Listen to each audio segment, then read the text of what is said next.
Yo, yo, yo, what's up, everybody? Saturday night streams for the win. Hope everybody's doing well today. Hope everybody's weekend's going well. Hope everybody's staying safe and healthy out there. Yeah, guys, rare Saturday evening stream. Was able to get released for the evening. Originally was going to do something either this morning or tomorrow morning. Had something come up today earlier, so opened me up for stream late tonight, or I guess evening time, around our normal time. So here we are. Excited about this evening. I've made a couple tweaks. I think I figured out what my sound issue was in the Tolus planes. Well, more specifically, just with BSS. So for those of you guys out there that have surround sound headphones, which is the type of headphones that I use, BSS Sounds does not compute very well with surround sound. It has to be stereo.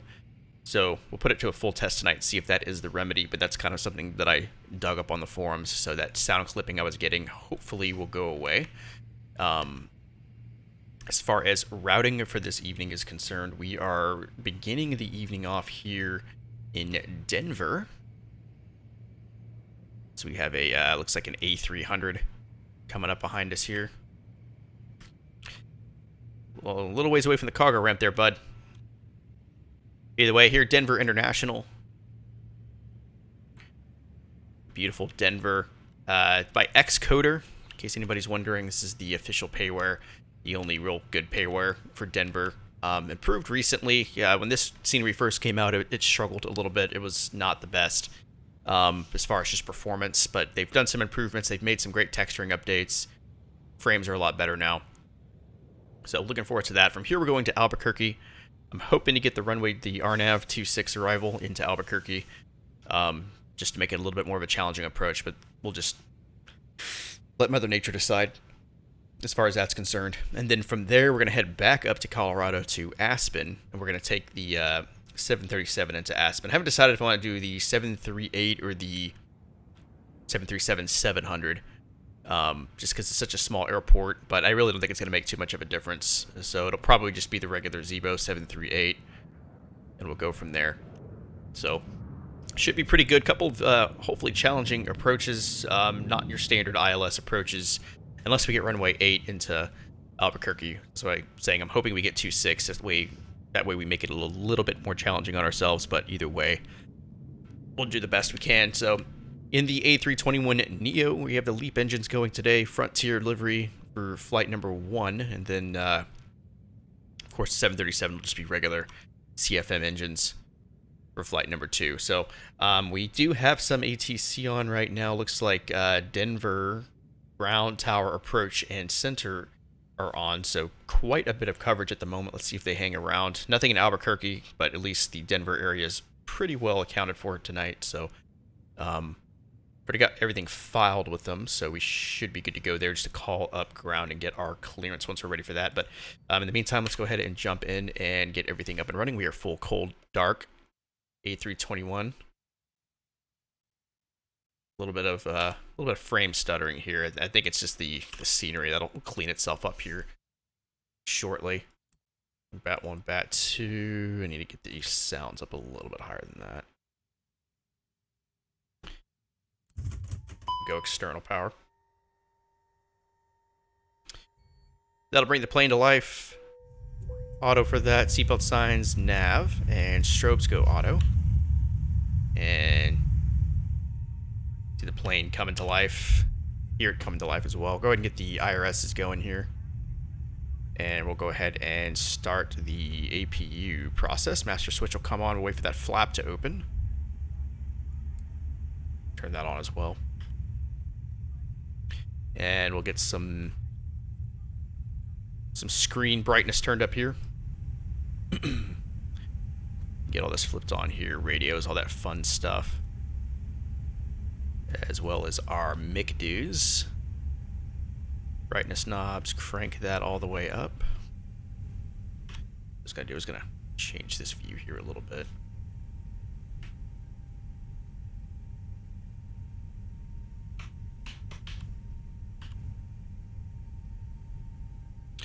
And all that looks good here. Get the panel lights going here, and then we'll do our first officer side.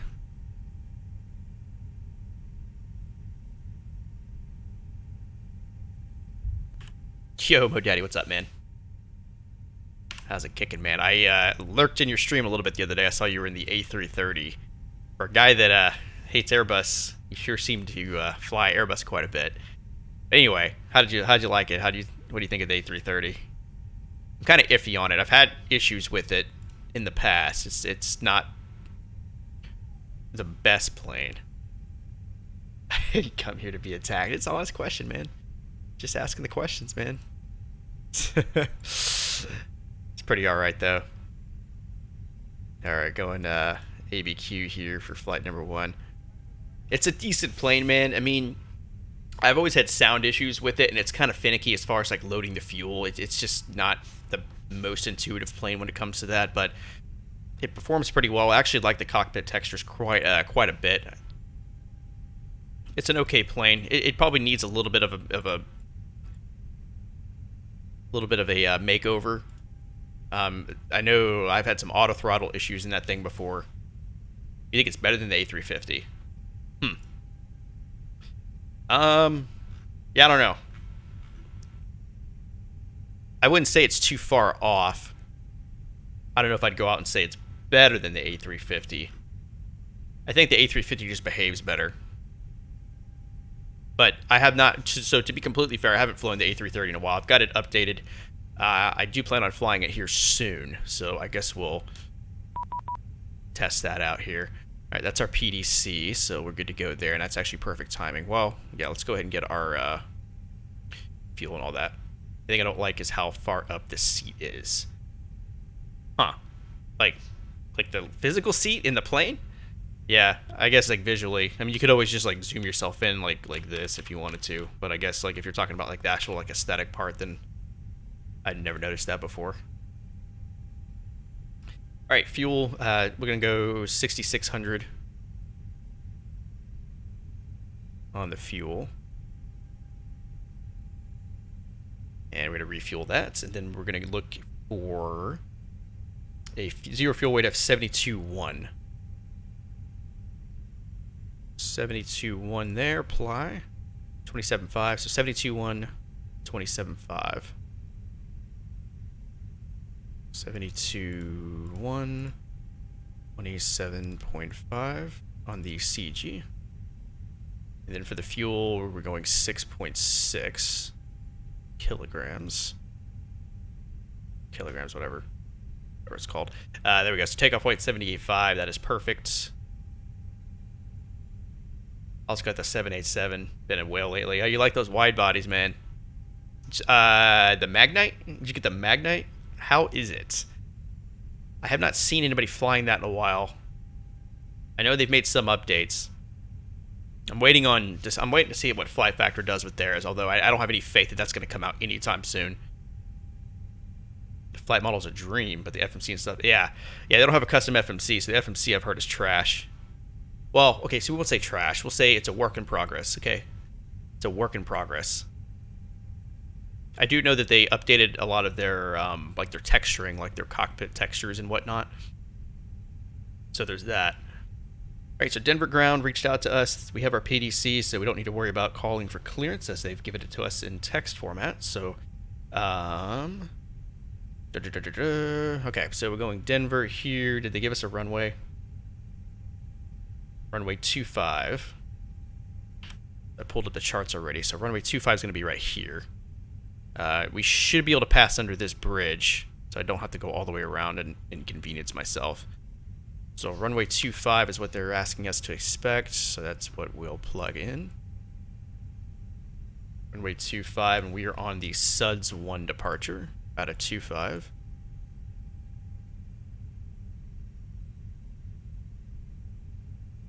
And transition. We have a transition, or is it just, it's SUDS? Okay, so we're just going to insert it that way then.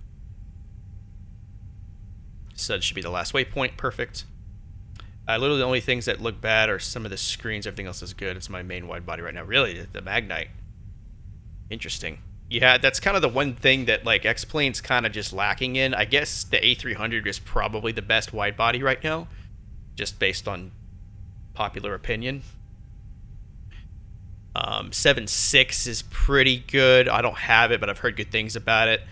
Because then from there you've got either the 330, the Magnite, Dreamliner, or the A350. I'm a huge fan of the A350. I think the A350 is a decent plane. I think there's some modeling issues that need to be fixed as far as the flight model. The wing flex is kind of meh, but I think the FMC works really well. It's got great performance. I updated the cockpit textures yesterday. Vertical Sim has some good texturing, so I updated that. So 7.6 is best. That's ugly. Yeah, it's an old plane, man. I think what makes it ugly is the engines look really small, like compared to the body itself. I'm not a huge fan of the 7.6 either. If I'm gonna fly a plane similar to that, I'll fly the 7.5. I know it's not a wide body, but systems-wise, it's almost identical. Okay, Albuquerque right now, the winds are 330 at 11 knots, gusting 17. So that's our conditions in Albuquerque. So let's take a peek at what charts say. That, to me, we're going to be going on 2.6 for sure with those winds. So we'll get our RNAV. Arrival is the Sandia 4.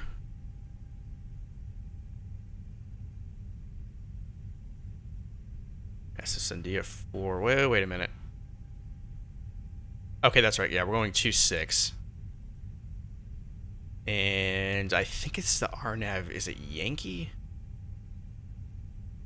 So I gotta plug this in here. So I believe it's gonna be Yankee. Yeah. Yankee, they're gonna go Cadet as our initial approach fix. So we're gonna do RNAV Yankee for runway 26. Sandia 4. Yep, right. Sandia 4. And then Cadet. And then our transition is the DATME transition. So we'll get that plugged in there. We're going SUDS to DATME, so we will clear that discontinuity. Make everything nice and straightforward. All that looks good to me. So we'll go from there. Performance. Get our performance calculator out here. Flaps 1 as usual out. 154, 154, 158 on the V speeds. No trim necessary. Flex 49. 154. 154. 158 for V2. On flaps 1, and it's actually going to show down 0.0, so we're not trimming ahead of time. That's our IRS. Then flex, what did it say, 45? 49. 49. All right, so we'll go with that number. Probably could actually be a lot higher than that, but we'll just go with it. What's our runway length? 325. That's a 12,000 foot runway.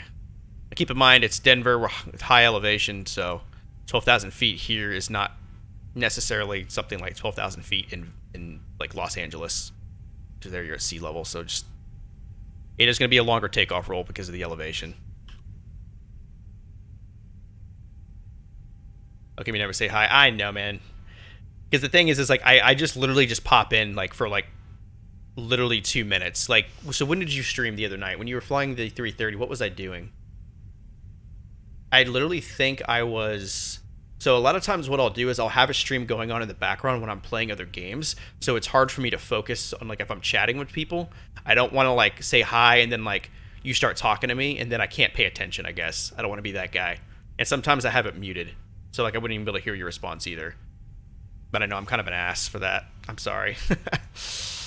No, man, it's not that. It's not that, I promise. I promise, man. I'm really bad about that. Okay, we should be good to go here. Our transponder. Looking for it. Some of these PDCs are long. Dude.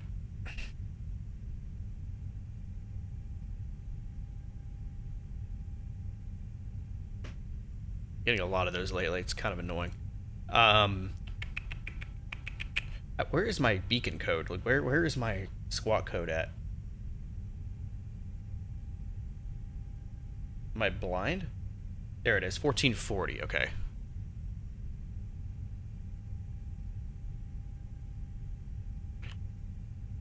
Oh, I gotta put it on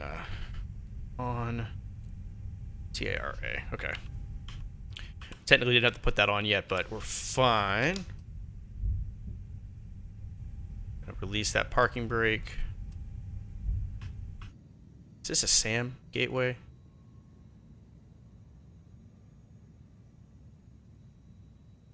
Is it not connected? Okay, maybe it's not technically connected. Okay, it never was connected. Congratulations. Okay, food truck's gonna just plow through us. Perfect. Oh god, not Caden Cave. Come on, man, we're going back up to Aspen, though.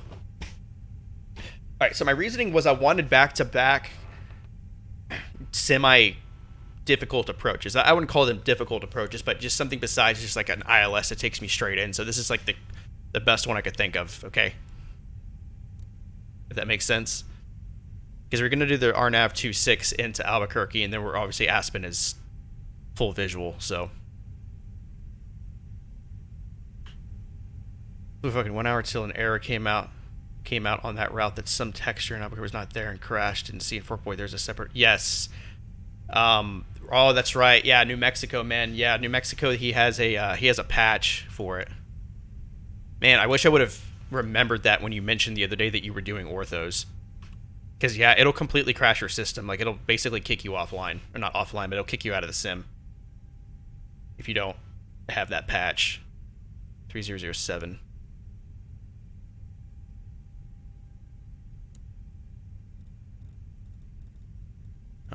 I should not have to call for push. So we're going to push and face the left. Ground to cockpit. Please show me where you want to go. But, Mr. Echelon, hello. Hope your Saturday's going well. Ground to cockpit. Tow is driving up. Ziba flight, no autosave. Ah, that sucks, man. Oh, it just finished Japan ortho. That's pretty cool, dude. That's pretty neat.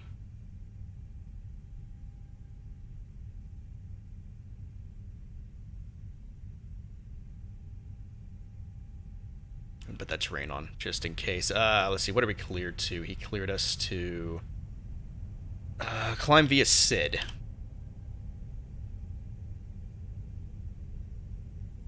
So that is 23,000 feet. Nice and high.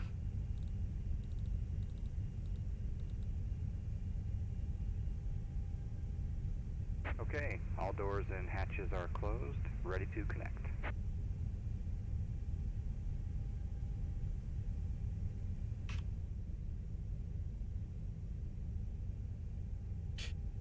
I want to do South and North Korea, like north part of Africa, so I can fly to EU and back, and I'm done. EU is mostly done till the Eastern Bloc, like Poland, etc. Can't be arsed for now. Yeah, dude, I mean, you're gonna have the whole planet basically. I'm assuming you have like Australia, New Zealand, and all that, because I know those are pretty popular places to fly as well. I just wish like there was just a place I can just download the whole thing and it already be like. I wish there was just an easy way for me to like just get it all at once instead of having to like do that. And bypass pin inserted. New Zealand, yeah, AU looks boring. They've got some. I mean, Sydney's fun to fly into. Trying to think of some other places. Oh, my APU isn't on. I have to wait. My bad. Go ahead and go beacon light though, just to have that ready. Like I hit the start switch, and I was like, "Oh, let's wait for the flap," and then I completely forgot about it. So I need to figure out how to make my own ortho. Yeah, I mean, yeah, people who can do that, I just it takes an extraordinary amount of patience, man. I mean, you could do ortho 4XP and then do that whole thing, but that's just it's a lot of work. Obviously, Forkport kind of made it easy for the US, at least most of it. So unless you want to pay for Orbix, then it's, you know, time consuming. Alright, APU's available now. Switch off of ground power. There's the bus switch.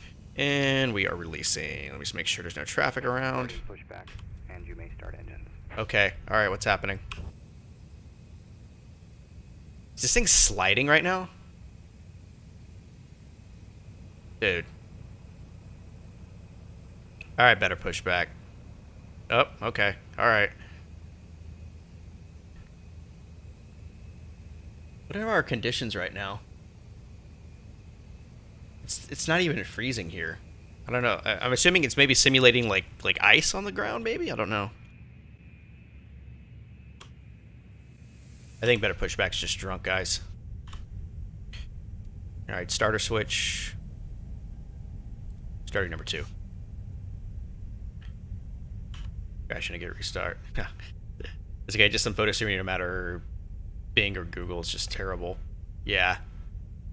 Yeah, I just wish there was, I mean, obviously Microsoft is kind of ahead of the game with how they just stream it in. That is the future. That's for sure. Alright, looks like I'm dropping frames here. I don't know. I don't know if this is an... I think it's a Twitch problem. I know Twitch has been having problems lately, but I can see the little thing. It goes red for a second.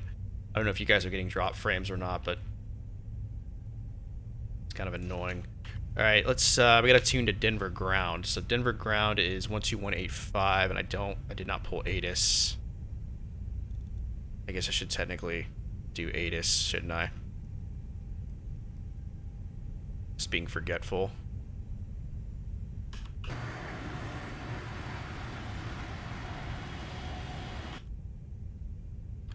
I have a feeling that my sound pack isn't working. I don't know, it doesn't sound right. Operation complete. Set parking brake. Parking brake set, start number 1. Disconnecting tow. Stand by.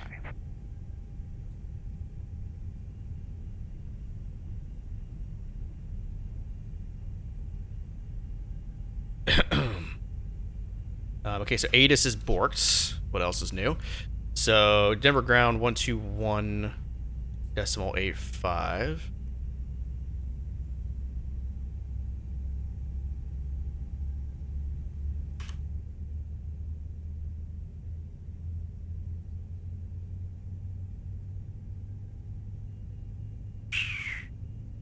No, wait, that's add-ons.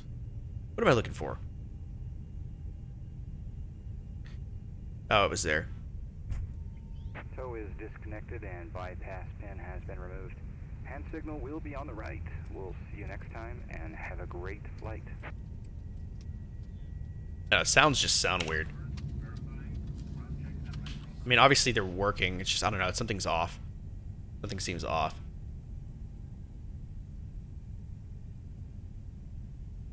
I've been getting that. Which, what's that? You've been getting what?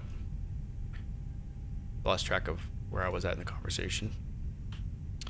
Okay, hopefully comms are coming through. We've got 2 good engines. Let's go ahead and go flaps 1. Nope. Arm those. Starter goes back to normal.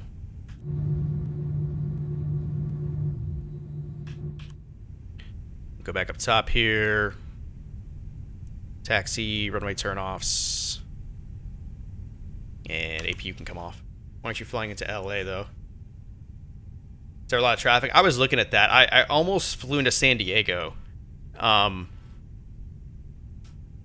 just didn't want to do like LA or Phoenix as a second one because we've flown in there recently, so I don't know. I don't know. Okay. Let's figure out where we're at here. Let's see. I'm a little concerned because I'm not hearing any chatter at all. But I guess we'll try it out here. Denver ground, Frontier 7488, looking to taxi runway 25. Frontier 7488, Denver ground, runway 25, taxi by Alpha Alpha Golf. Runway 25, Alpha Alpha Golf, Frontier 7488. There's Golf, where's Alpha?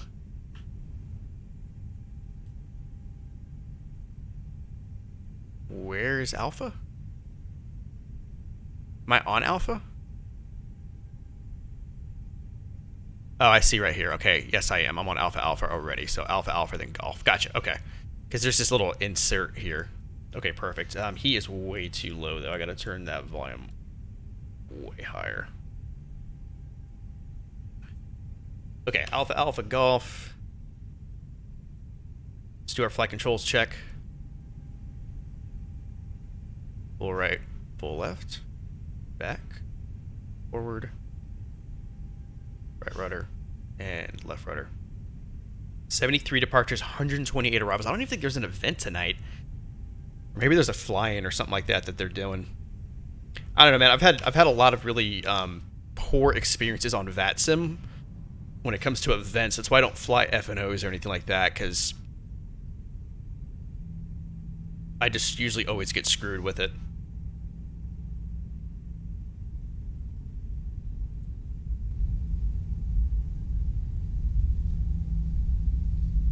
I know I've mentioned that before, but like I've been forgotten about, and they've given me bad vectors. Like nothing against the controllers, but sometimes like they get a little overwhelmed, and sometimes they forget about certain things. So, and I usually don't stream Friday nights anyway, so F&O is kind of moot anyway. What happens? Yeah, I want to say the last time, and it's been a while to be fair, but I want to say, if I remember correctly, the last time that I did an F&O, it was like into Michigan, or sorry, into Detroit. It was Detroit Wayne. I flew from I think Pittsburgh to Detroit. Pretty standard flight, nothing crazy about it. I'm on Alpha Sierra actually. Let's just cut across here. And when I was on approach, and it's a pretty standard approach, there's nothing crazy really inherently about the approach, they just gave me terrible vectors.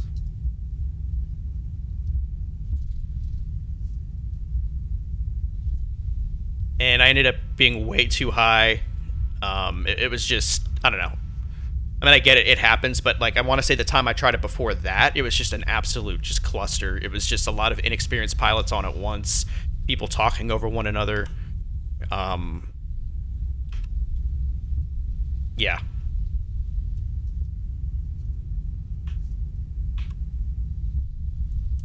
That's just one thing, like if you're newer and you're trying to learn how to talk to ATC, I do not recommend going on an F&O for one of your first flights. Go to a less busier sector first and then transition to an F&O.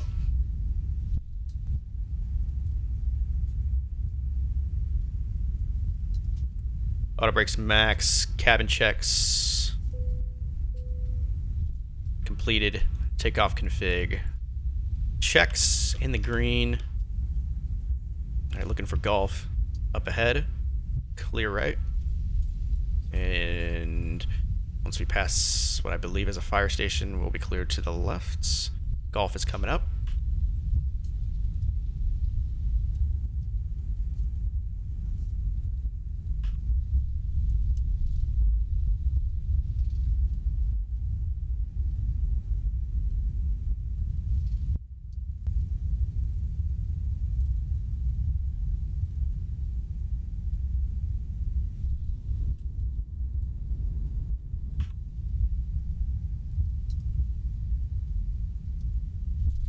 Night landing? No, we won't do it at night. I'm pretty sure you can't technically land at night into Aspen. There's no way I'd be able to do it. I'm gonna have to change the time. I'm almost positive you're not allowed to land at night in Aspen. It's just a wee bit dangerous.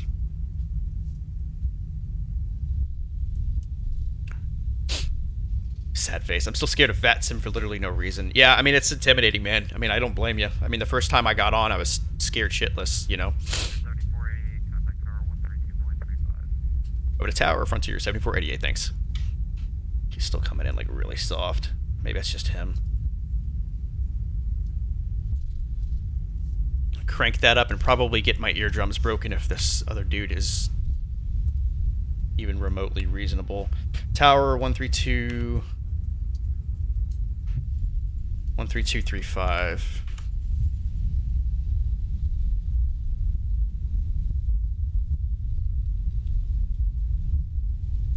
Damn it.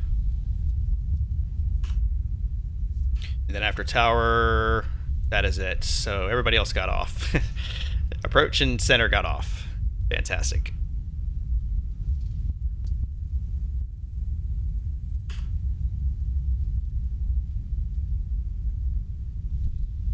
Just my luck, right?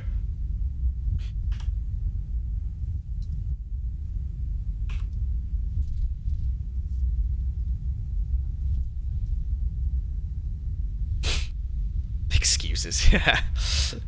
I mean, if we want to die, I guess it's an excuse not to want to die. We gotta hold short here. Denver Tower, good evening. Frontier 7488, holding short 2-5 at golf.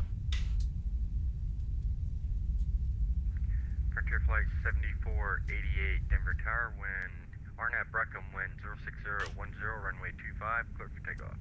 RNAP Breckham, clear for takeoff, runway 25, Frontier 7488.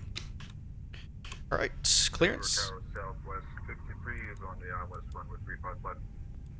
Southwest 53, wind 06010, runway 35 left, clear to land. 35 left, clear to land, Southwest 53.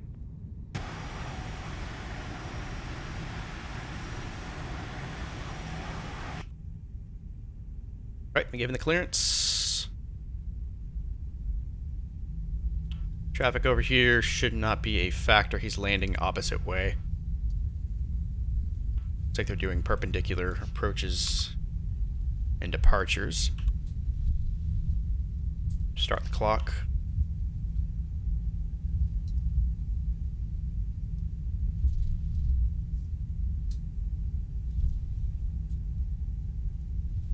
And runway 25 is confirmed.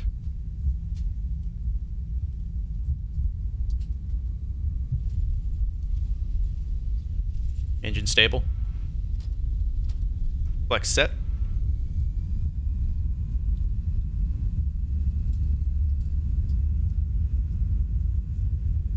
Power set.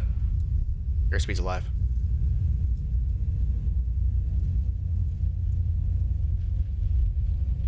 $80 knots.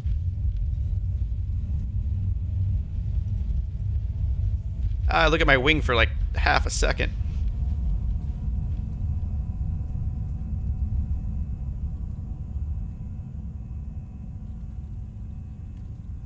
Warned you guys, long takeoff roll. V1, rotate.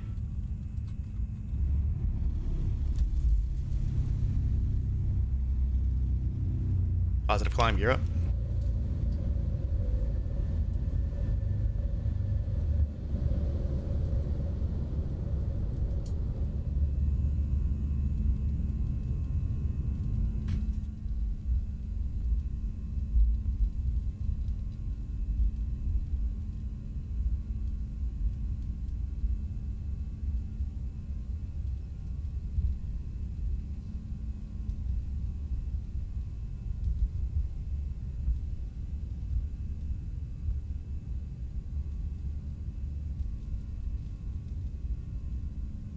Climb thrust.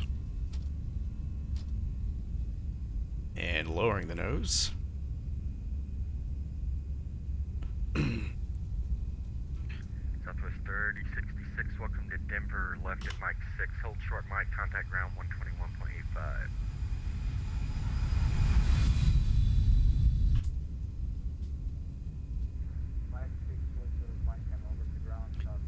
Alright guys, nice and easy. Flaps clean.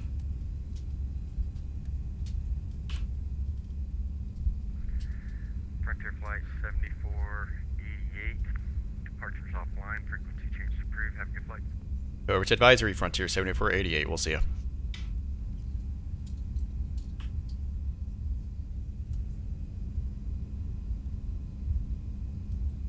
And just like that, we are all by ourselves. Still hand flying for now. You can see downtown Denver flying right over it. You usually don't get to see downtown because we usually come either from this way or this way, so we usually don't get to get a good look at it in or out. So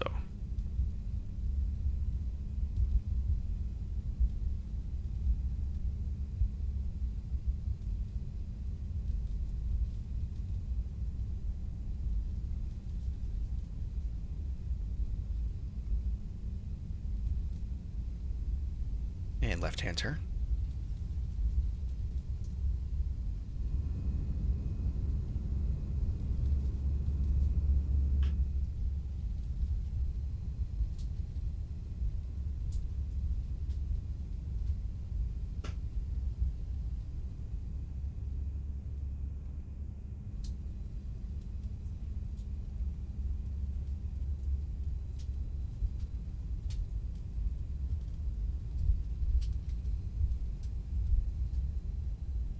Alright.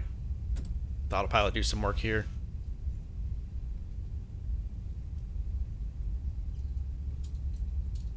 And 340, go ahead and just plug in our final.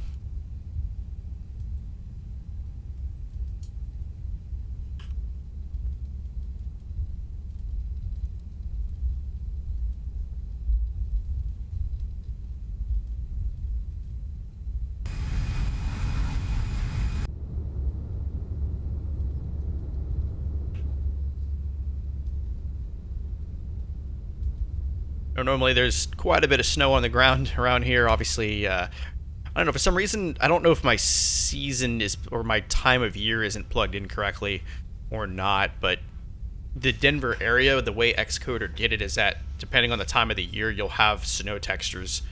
But it's just like a patch of land like around the airport that has it. Since I'm not running on real time, it's probably not picking that up. So that's probably why it looks like we're in the middle of summer here, when in reality, we're not. Xcoder, yeah. That's the name of the developer that did Denver. Pretty sure that's his name.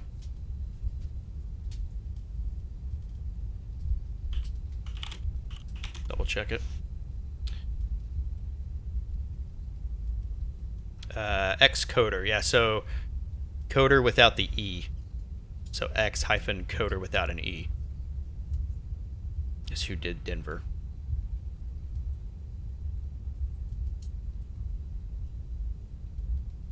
Said that when the airport first released, it was a little rough around the edges, but he made some noticeable improvements. It's still a little rough as far like when you're like parked at the gate and you're looking at the buildings. It still kind of sucks up your GPU a little bit, so you take a little bit of a frame hit. But like I was still getting like 40 plus in the toll list, so it's nothing crazy.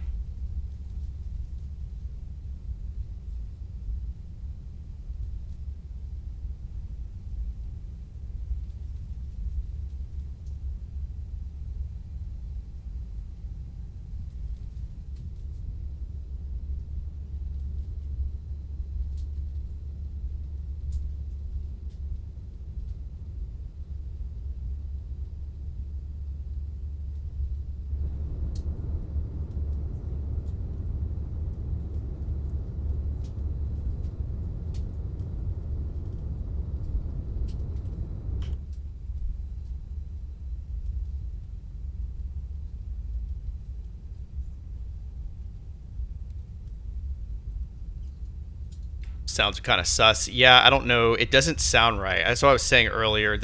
Like some of the sounds are working, but I feel like the engine sounds are a little off right now. I don't know. It's kind of quiet though, right? Is all this? I mean, I don't think that's gonna do anything. But I've been having issues with really anything I'm running with BSS. So there's that. That does nothing. I definitely don't want that. System.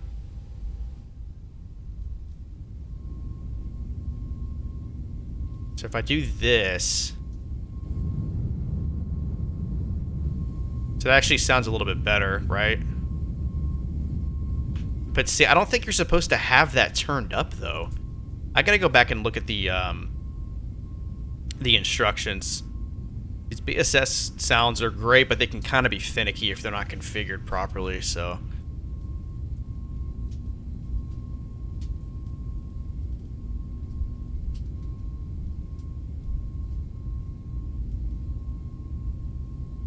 Because I reinstalled them for the A319, and they were working fine. I ran a couple tests yesterday. Or was it this morning? I can't remember when, but I was running some tests, and they were running just fine, so. Like I said, the clipping, the sound, like the clipping that I was getting was because these are surround sound headphones, and my old ones were surround sound as well, and they don't, I guess BSS sounds don't play nice with surround sound, so that was my problem. So that sound clipping shouldn't be happening anymore. I don't think you guys heard it quite as much as I would, but it was really annoying, and I think I finally found the root of the issue. After doing some digging on the forums, that is.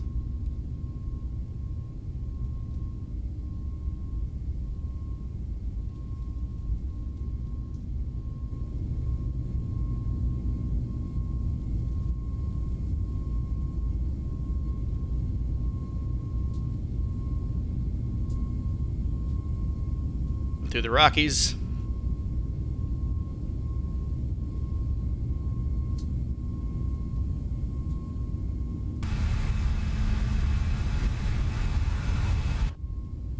I think it sounds a little bit better since I upped that other sound, so I don't know. Just take what we can get at this point. Yes, we've seen this approach before for those of you that haven't, so we're doing the RNAV 26 into Albuquerque. So Albuquerque's kind of a funky airport. So here's the field here. So easiest approach by far is coming in just on runway 8. It's a full ILS. It's a cupcake approach. 26 is definitely the more challenging one, and that's because of these mountains right here. So here's your airport. There's runway 8. 26 is obviously the inverted runway 8. So to get to this, you got to come in this way or come in this way, right? So we're coming in this way. So we're hitting this waypoint, and then we're circling in, basically. So this is the approach itself. We're hitting Cadet and then just following the RNAV straight in. So it's a full visual approach. You have RNAV guidance. So in other words, the GPS basically puts you in range, and then you just have to fly it yourself at some point. So really, you got to be fully configured by pretty much here, or at least here at the absolute latest. But this is probably cutting it, because once you start making this turn, you're in manual control for the most part. So you don't want to be configuring the airplane while you're making that turn. So really, you probably want to be fully configured by here, just to be on the safe side. And you just kind of fly it in. So I wouldn't call it the most challenging approach ever, but it's definitely more challenging than your standard ILS. And then after this, we're doing Aspen, which is a little bit more challenging, just working through the mountains and all that. It's a fully visual approach once again. So yeah, just want to do something sort of challenging.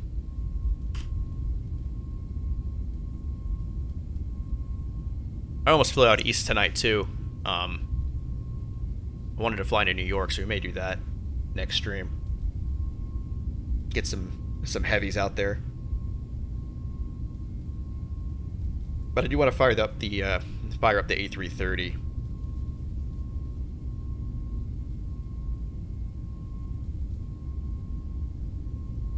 See how it behaves. Because the last time it wasn't behaving. Last time I flew it, the auto throttle kicked out, and I had to manually manage the throttles. Which, I mean, it's not the absolute end of the world, but it was just more annoying than anything.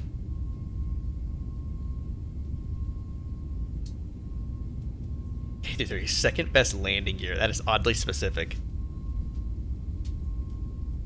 I do remember one time, probably my best landing ever was when I flew the A330 into Vegas. This is probably 3 or 4 months ago, maybe even longer. It was the perfect, like right on the markers, dead center line, perfectly smooth. It was literally the perfect landing. Like, you couldn't find anything wrong with it, and it was an A330 of all planes.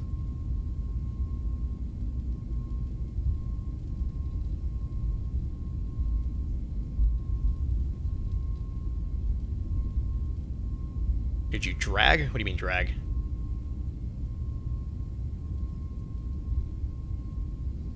The gear. I have no idea what that means.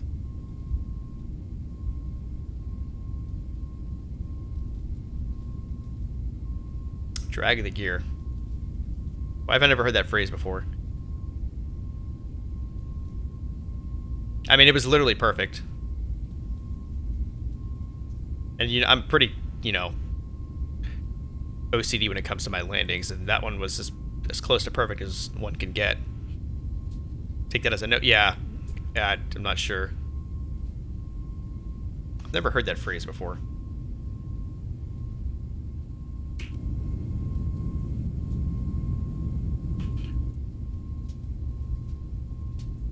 A lot of pilots drag the bottom part of the theory. Oh, I think I know what you mean. Because the gear, it does kind of, there's like 2 sets of it, and like the back set kind of drags. Okay, I think I know what you mean. I'm like visualizing it in my head. Yeah, because basically the way it was is like that the lowest part of the landing gear, it hit first and just kind of drug a little bit, and it just eased its way on, and then the second gear just kind of just laid down really smooth. It was pretty nice. See, now I'm setting myself up for failure, because if I don't replicate it, then it's a fail. I go and cut the seatbelt signs. Ground speed's looking nice, 543. We're not even at our cruising speed yet.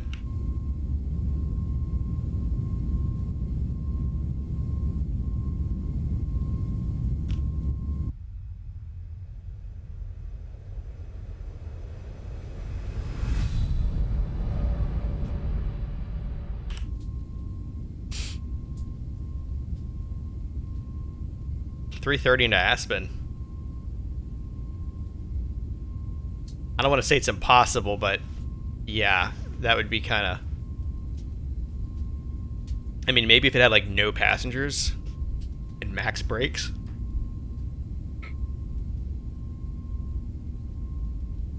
I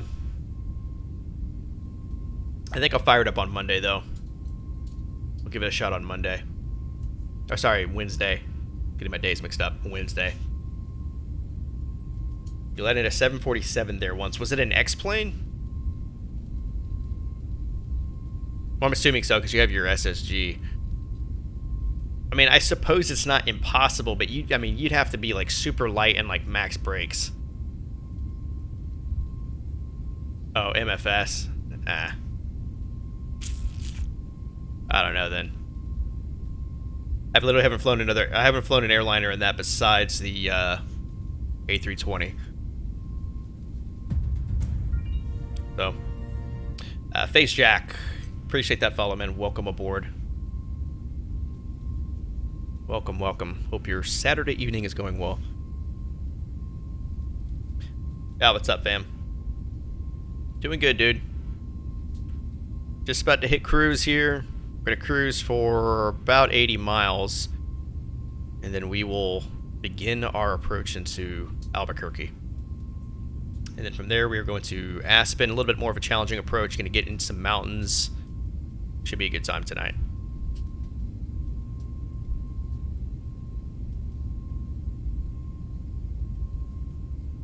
33,000 now, about 1,000 feet to go. As I mentioned, about 80 miles or so to cruise. We will not be up here for too long. Where are we going? Yeah, right now we're going to Albuquerque. On the way to Albuquerque. Albuquerque, New Mexico.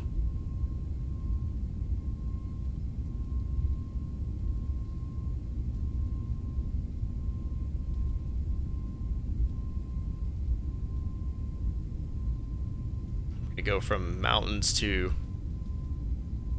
barren desert here pretty soon. Actually, barren desert's more like Southern California. Well, not Southern California, but like that. Once you get past those mountains, in between LA and Vegas, or just like Death Valley. That's like barren wasteland out there, like 120 degrees, like you step outside, you're dead in like 30 minutes, kind of thing.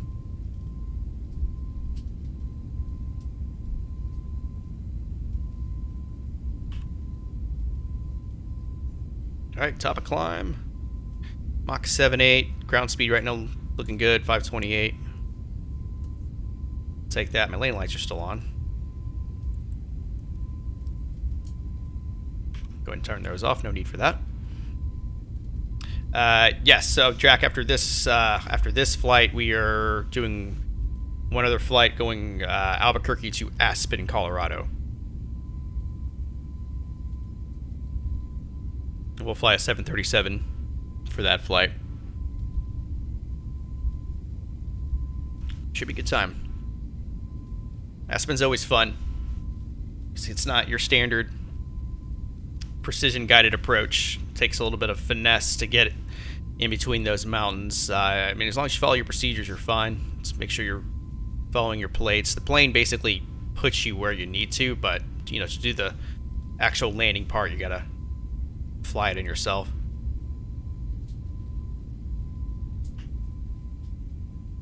This is our approach here into Albuquerque, and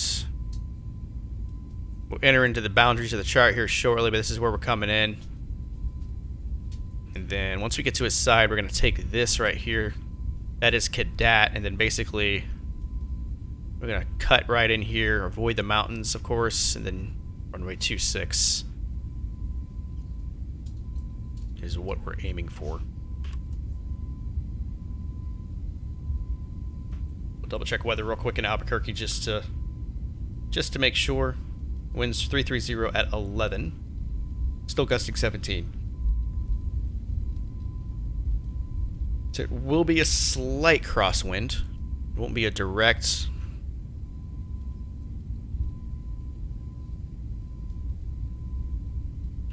But the winds will be coming about this direction here. So we'll be getting pushed right to left. 17 knots. If we get a gust, then it should push us quite a bit, but we'll just make up for it. I am not a real-life pilot. I'm a real-life XPlane pilot. Just flying the simulator. But I'm not a real-life pilot, no. Just a nerd. Just a nerd that likes airplanes.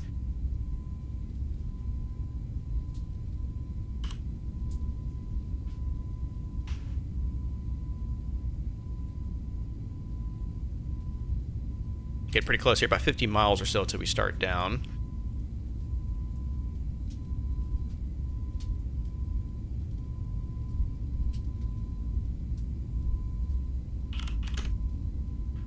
I don't think we have any controllers on still. No, Albuquerque Center is on. Notice it just gotten on. Jesus. Los Angeles Center has 3 different controllers on. It's feast or famine out there. Yeah, they're doing fly-ins right now. Yeah, LA is just a cluster. Look at this. This is Los Angeles. That's a lot. Even Albuquerque's got quite a bit. This is pretty busy for Albuquerque Center. For one controller, that's a lot. This is us right here, so we'll be in his airspace. His or her airspace here pretty soon. Usually they'll call us, but with this many planes, I may have to just pay attention and call in myself.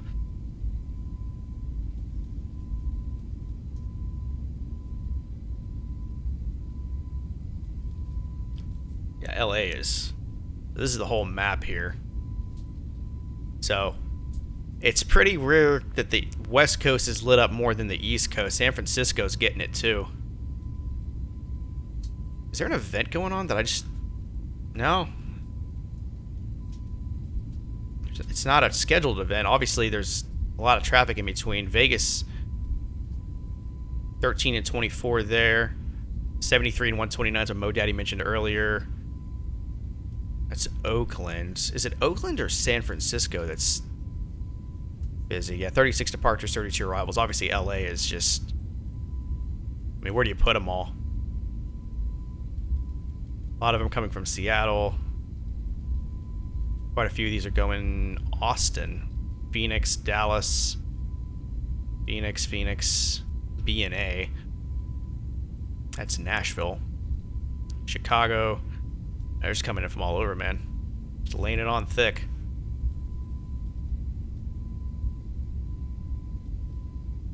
It's always cool to see it like that, though. Especially on a non-FNO evening.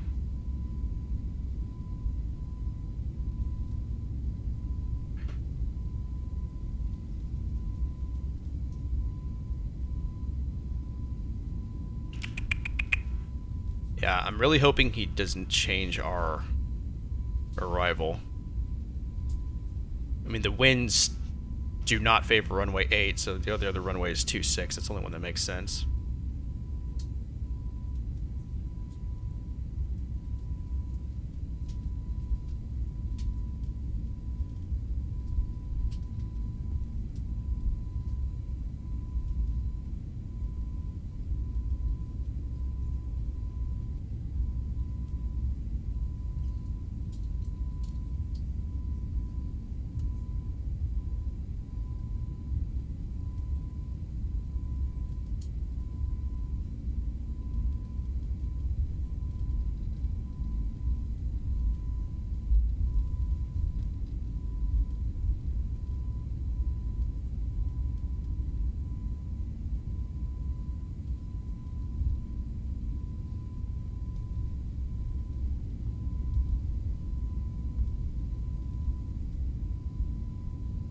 Alright.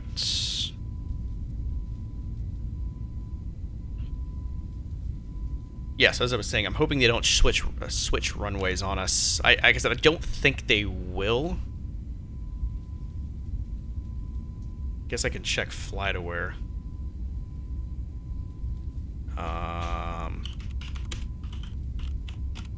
Just the winds, just I mean, with those gusts, they just can't possibly put us on 28.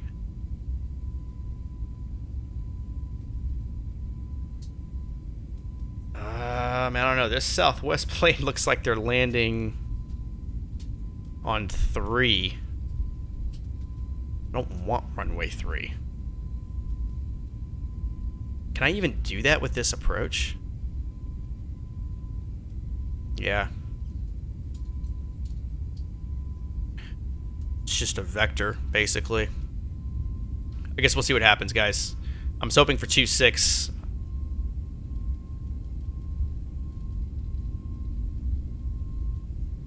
It's just with him being busy, if there's a lot of... let me see how much traffic's going into Albuquerque right now.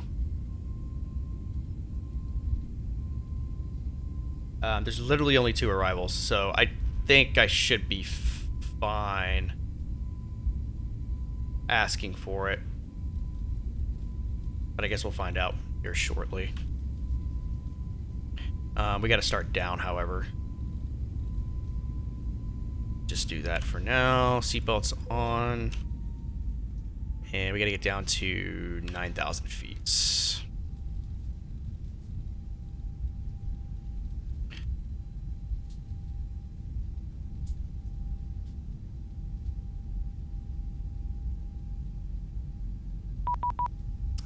there is them wanting to talk.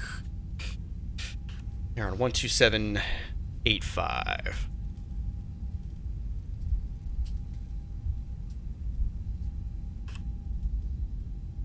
Albuquerque Center, good evening. Frontier 7488, flight level 327, descending Sandia 4. Frontier Flight 7488, Albuquerque Center, hello, thanks. Radar contact, descend via the Sandia 4, arrival. The Albuquerque altimeter 3010.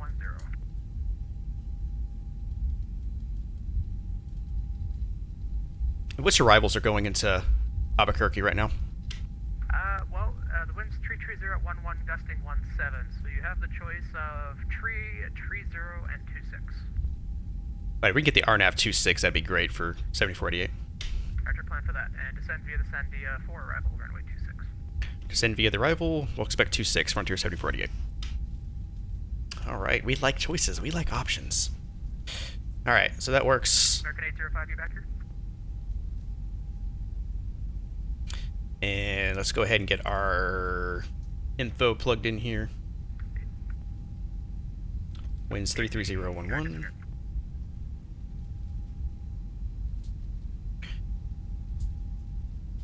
Oh, I'm an idiot. 3010 on the altimeter. AC 3026, contact Houston Center, 13442. Just forgot how to use my MICDO. Temperature is 13. Albuquerque Center, Hello Delta 1361, level 340, about 24 miles to the northeast of the And 373.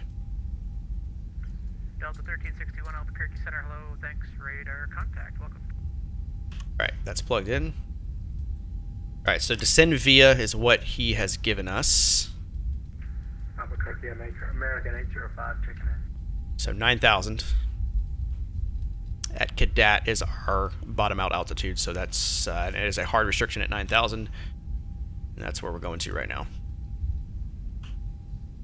American 805, say your location. American 805, sorry about that. We're descending through 18,000 inbound for Phoenix. American 805, Albuquerque Center, thanks, welcome back, and descend via the Ping 1 arrival, Phoenix landing west, altimeter 2995. Said the altimeter one more time, sorry.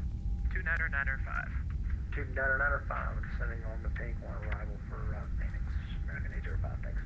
Delta 1361, traffic 12 o'clock, 20 miles eastbound. Airbus 300, I was talking to him earlier, he was level at 350. Hello 1361.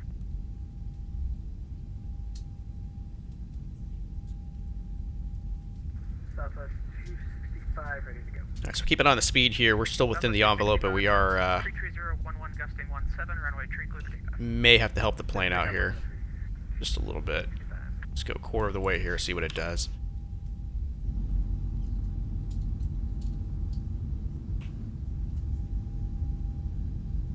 Airbuses are pretty good about not hitting that red tape, but you just can never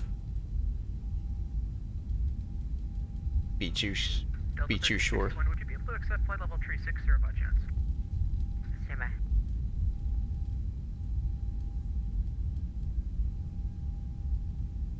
And Delta 1361, we like to stay at 340 just for maybe another 20 miles so we can go to Lap 3? Maybe. Delta 1361, roger. I'm going to have crossing traffic at the same altitude there in about the next 5 to 6 minutes. I'm either going to have to turn you, climb you, or descend you a little 17 knots. I mean, if it's gust, it's not too bad. It's kind of on the border. I may just stick to flaps 4. Okay, Delta 1361, I'll have fire for you in just a second. Or full, I guess.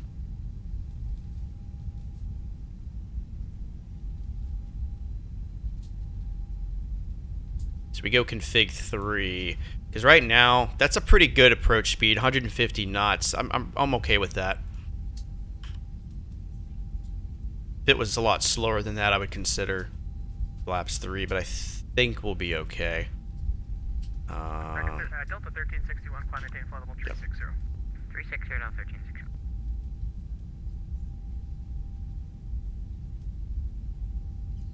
Southwest 265, airborne 7,600 for 10.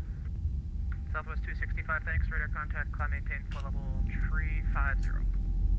350, 265. Good evening, Albuquerque Center, Quantum 11 with you, 390.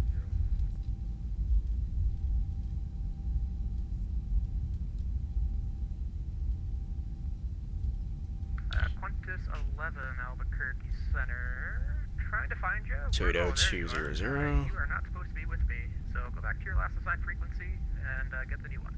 Go back. Oh, okay, thanks. Sorry about that. We'll talk to you again. I'm gonna guess you're supposed to be on 12462. I think this is the only controller on for where we're going. Yeah. Roger that. I'll do that. Thanks. Just hope you're with us the whole way. Key Center, American 2270, hello, 20 miles west, correction, east of the Tango X-ray Oscar VOR, level 360. What's my name?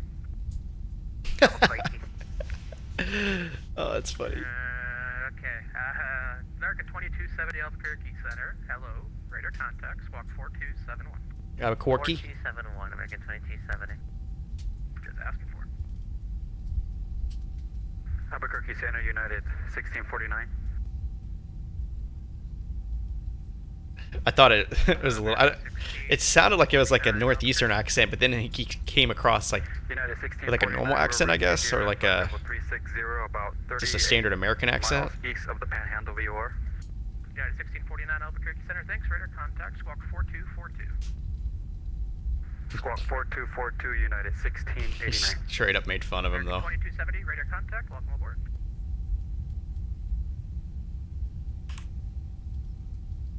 All right, coming up on transition altitude. Contact Phoenix approach 12865. That is 18,000 feet. 3010 is the altimeter.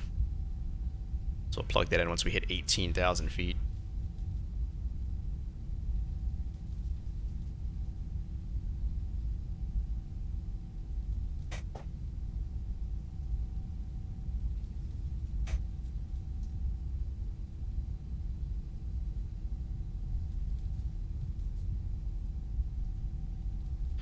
And there it is. 3010, both sides.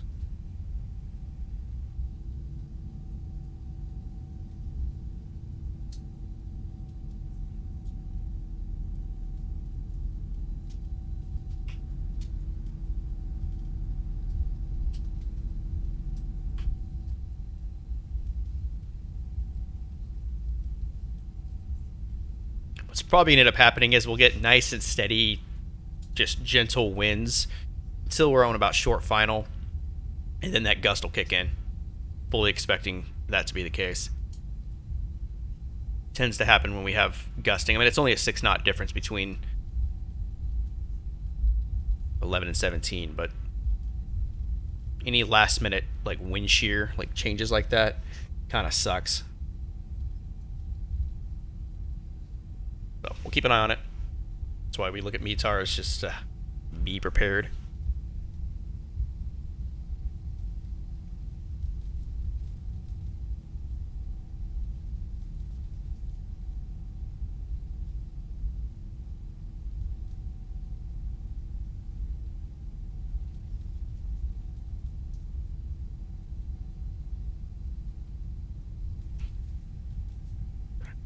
Yeah, it's going to help out here just a little bit.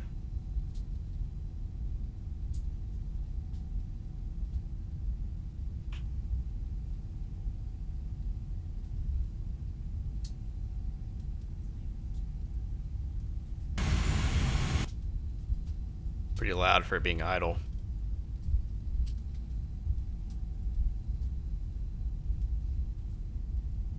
What's our... Yeah, we're going to be at 250 knots at Belkno. American 2269, you up?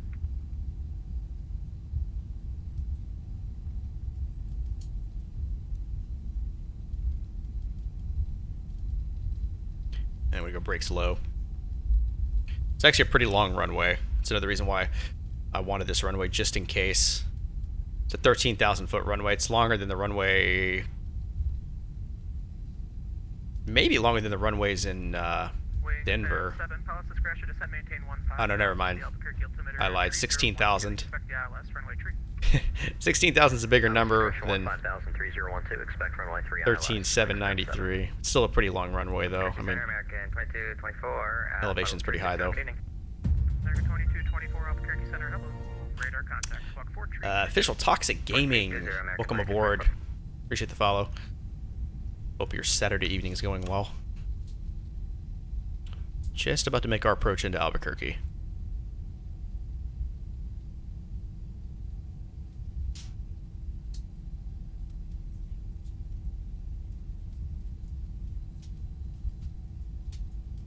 Center, American 2270. 2270? American 2270, yeah, the guy behind me, American 2269, I'm frantically calling him, but he's with me. I'll try to get in touch with him. Okay, appreciate it. Tell him he's got 23 minutes and 30. No, I'm just kidding. Whatever you can.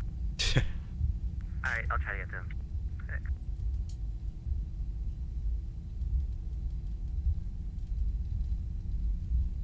Is our airfield down there? Frontier Flight 7488, Cross Cadet at 9000, cleared RNAV RMP Yankee, runway 26. Cross Cadet 9000, cleared RNAV Yankee, runway 26, approach Frontier 7488. Albuquerque Center, Cessna 2464, uniform, climbing through... It's your birthday. Happy birthday. 8,500 feet en route to Montgomery Gibbs Executive. Appreciate you enjoying the day with me. Okay, you're going to want to talk to LA Center on Appreciate that, man. 1102. Yeah, man, thanks for stopping by, dude. Especially on your birthday. Hopefully I can make it worth it for you. Yeah, 11802. 11802. Alright, I'm gonna go get my lights going here just so I can stay ahead. Because this approach sneaks up on you.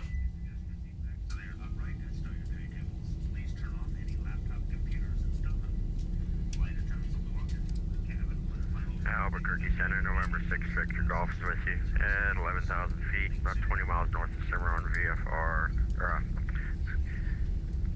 20 miles north of Cimarron, and would like request flight following.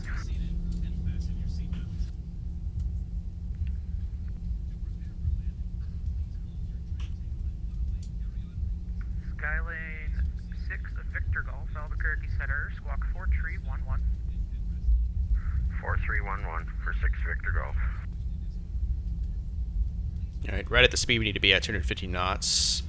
At Cadet, we're gonna have to lower that a little bit to 210, so we'll just make sure the plane behaves itself.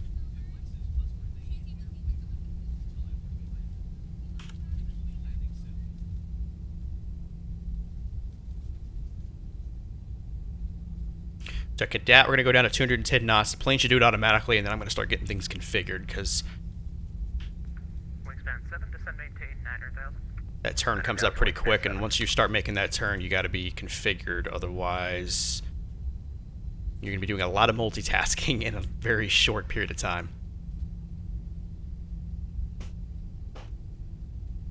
And once again, VRF speed the computer has us at, it's at 149 knots now.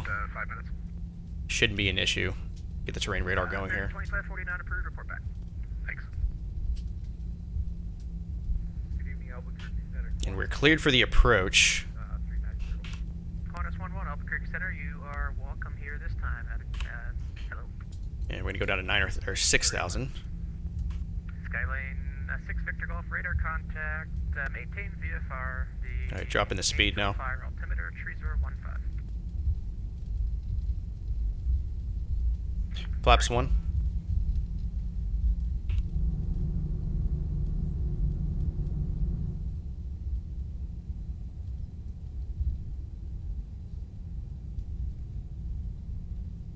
United 1534, contact LA Center 11802. LA on 1802, United 1534. Just got to make sure we're 6,900 feet or above once we hit Trammy. Frontier Flight 7488, winds 330 at 11, runway 26, clear to land. Clear to land, runway 26, Frontier 7488.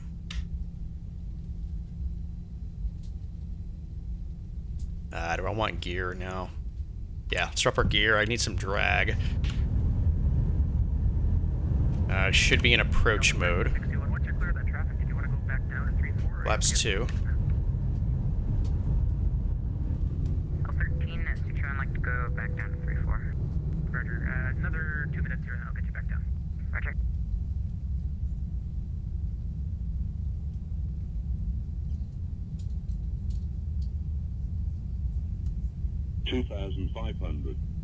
Southwest 3396, leave my airspace, Kansas City Center offline as usual. Frequency change approved. Have a good one. Flaps 3.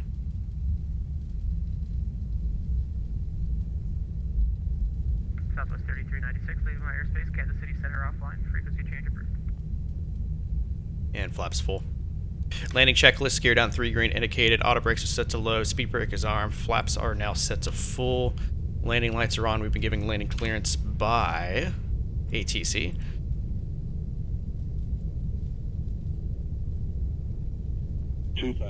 Checked my airplane. Cabin checks. Wingspan 7. Did queue out above 8,000, cleared ILS runway 3, approach, wingspan 7. Are you going to be okay with that altitude there, or do you want to come back and get lose a little bit of altitude? Yeah, altitude's fine, thanks for checking wingspan 7.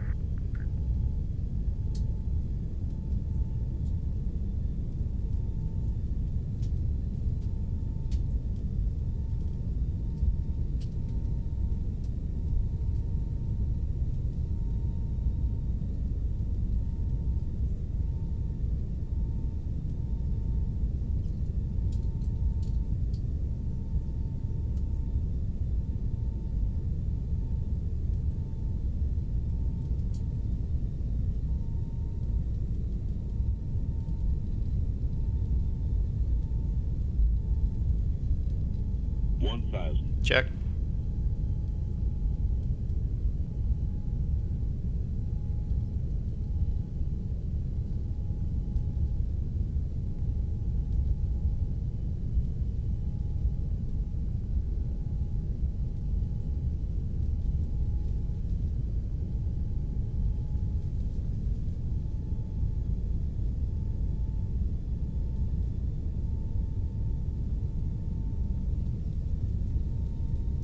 Albuquerque, FedEx 815, request 5 minutes away from the cockpit. Alright, the winds aren't playing. FedEx 815 approved. Report back. We'll go FedEx 815.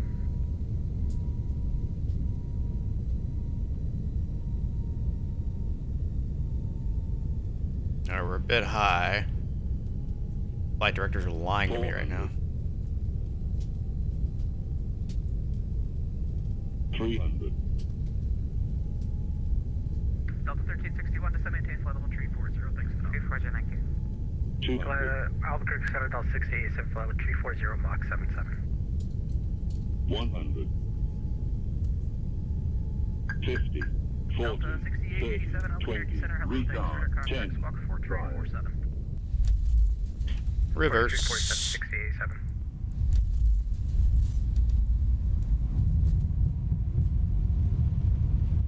Decel. Albuquerque, good evening. Delta, correction, American 2259, level 340, Mach 78.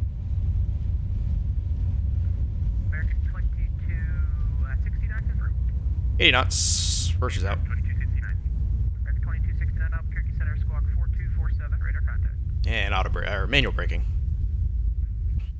4247, 2269. Take this exit right here.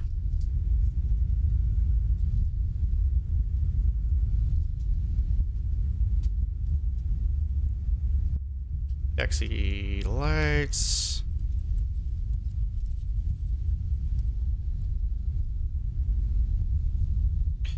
And flaps in. Speed brakes in.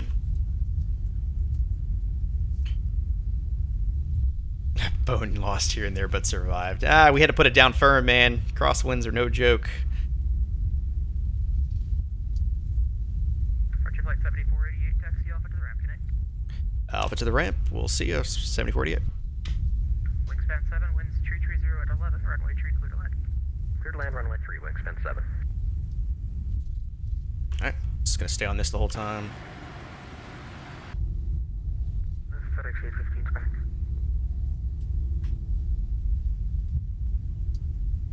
Yeah, we definitely put it down firm, that's for sure.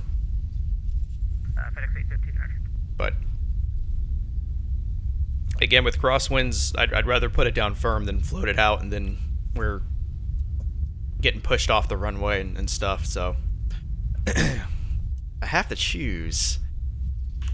Hey, good evening, Albuquerque Center, United 2637, is that flight level? I'd rather straighten your back out a little bit as opposed to having to go around. So. Yeah, 2637, Albuquerque Center, climb maintain flight level 320.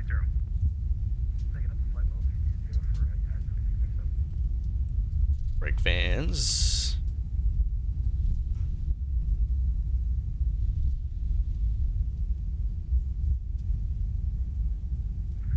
Center, Delta 687. Just gonna take this gate right here. We're doing 77. Can you do 78? Some minor stuttering. I don't know if it's as Delta 6887. this thing. Speed your discretion. Okay. It's not like. Yeah, it's a little bit better. Maybe that was what it was. Albuquerque Center, good evening, Delta 744, fly level 330. Delta 744, Albuquerque Center, roger.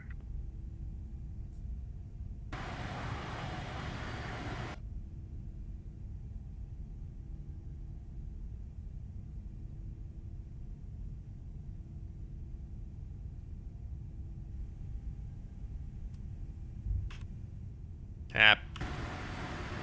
Poo. Didn't stop right away. Oh well. Probably not gonna get a gate. You're going back north. Yeah, that's right, man. Going back. Well, desert gets pretty cold too, but yeah, going back to much colder climates. Engines off. Don't think I'm gonna get a gate here. Yeah, I went too far. Oh well, not worried about it. APU's good. That comes off. That comes off. That comes off. Everything else is good. Disconnect. Ladies and gentlemen, welcome to Albuquerque. For those of you that have been around a while, I love this airport. It's by Mr. X. Runway 26 approach is such a fun approach, too.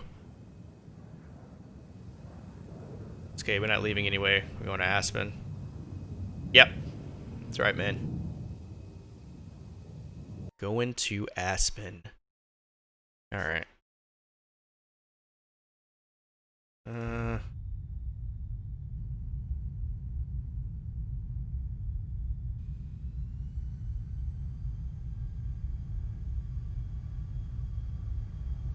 everybody crabbing a little bit there because of that crosswind. Yo, Toxic Gaming, man. Appreciate the dono, dude. $5. Thank you so much, man. Appreciate that support. Yeah, we're a little off center. Technically center line still.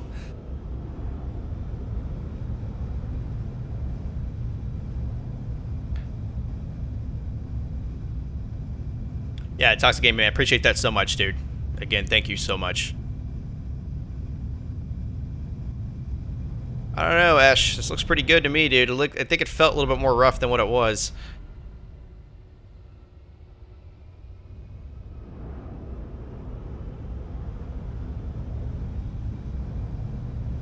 Yeah, the runway slope's pretty crazy.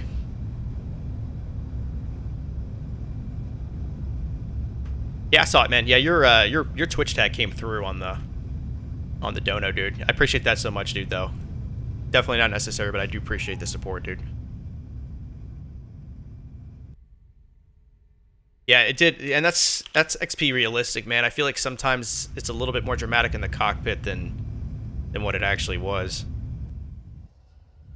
or is.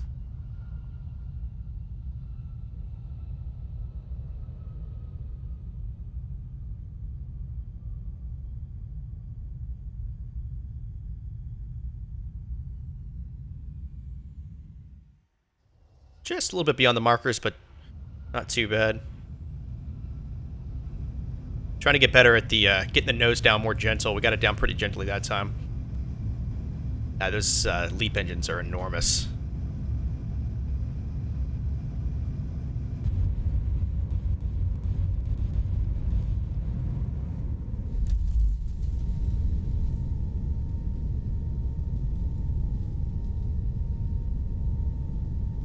The wing view going here. So your RPM was at 3 to 400 when you touched down. That's why I thought, but here it looks really good. Yeah, like I said, I think it's just XP realistic. Sometimes I have the same profile set for all my planes, but it just, depending on the situation, it feels more rough than what it actually was. I had a feeling it wasn't too bad. But you can sometimes tell when I slam it, you can tell, like, regardless.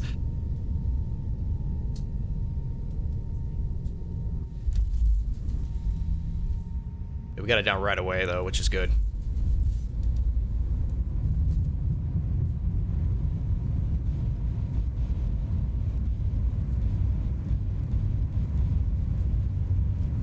Audio's kind of jacked, but I think that's just the replay system more than anything. All right, one more.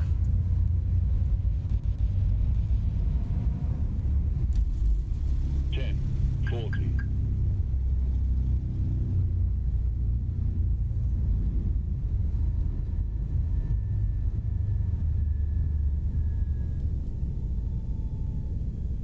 Scared tries approach. Good shot. I appreciate that, dude. It's not too bad, man. It's not like tongue cotton or anything like that, or para. It's not that. It's not too bad. You just really gotta 200. make sure you're configured before you start that base turn. That's my biggest piece of advice. 100. And then just, you know, fly it in. 50. 40. 30. 20. Retard. 10. 5.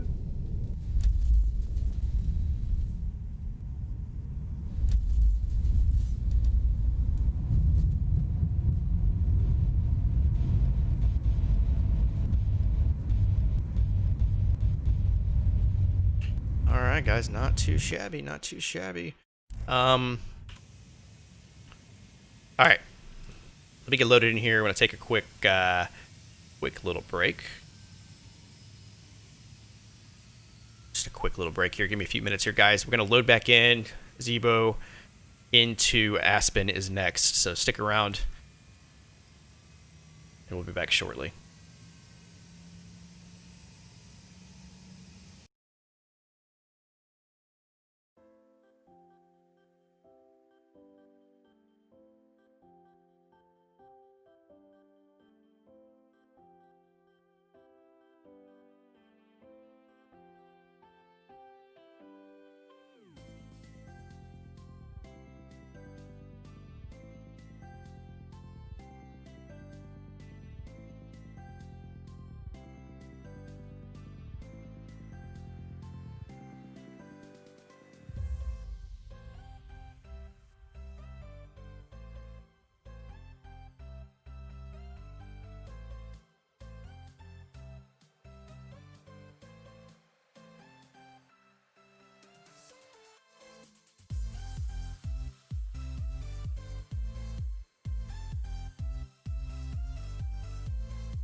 Alright, we back. Not quite loaded in yet. We got a flight plan here. I'm just gonna update the overlay. Flying Southwest. I really don't think this is a route that Southwest flies, but we're doing the 737-700 for this flight. Slightly smaller plane. I haven't flown it in a while, and I know I was just in the Zebo last stream, so I mean technically it's the same freaking plane, but slightly different. So we'll do that. Usually doesn't take this long to load in on the second flight, so I'm wondering. Hopefully, if there's a problem with the plane, then I'll just switch to the 737-800. It's not that big of a deal. But I just filed, so we're good to go there with VATSIM. We just gotta get loaded in here, and then we'll be ready to go, ready to get underway.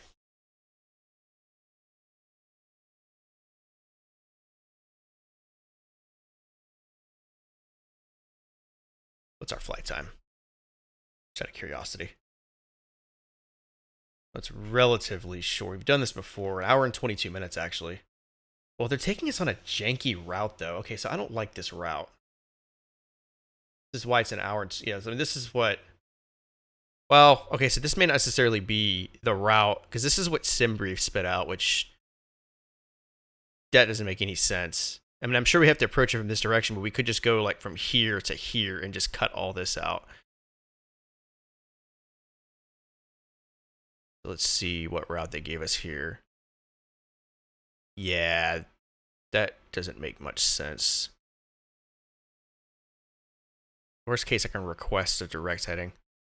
Yep, Echelon, yeah, we're doing the 700.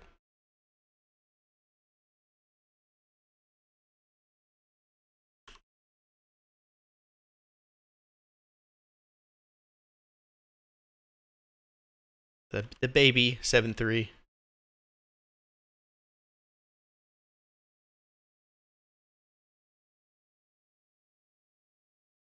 Yeah, because this says airtime at 1 hour and 22 minutes. It shouldn't be that long. That seems a bit long.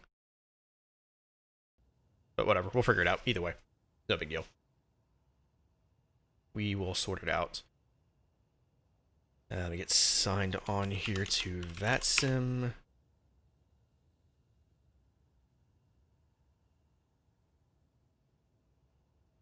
The hell?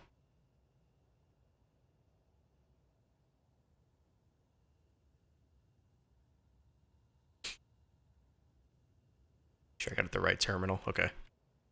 Perfection.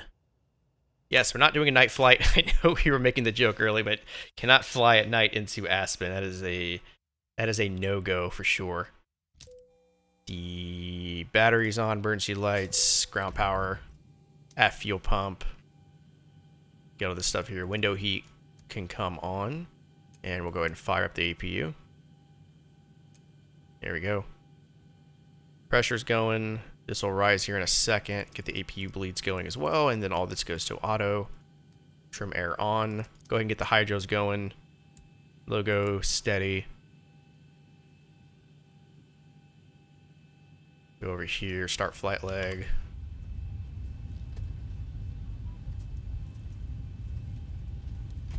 Go up top. Nav.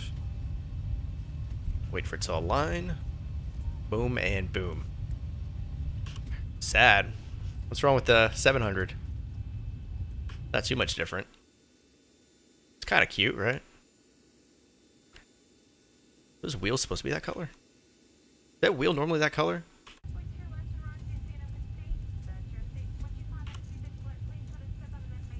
Panel lights going here.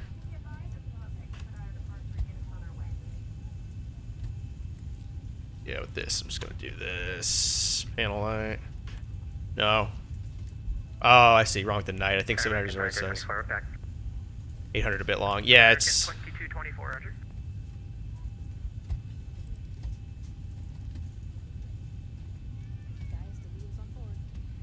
Is this gonna let me? That should mute him.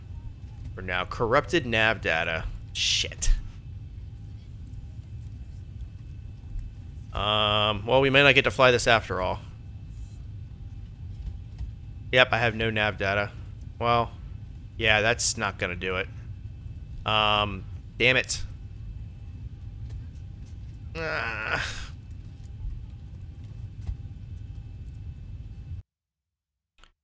If they just give, I swear this.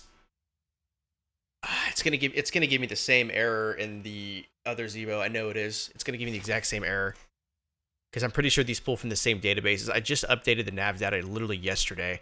I've been having so many issues getting the default XPlane nav data to do its thing properly. Let me see something real quick. Custom data.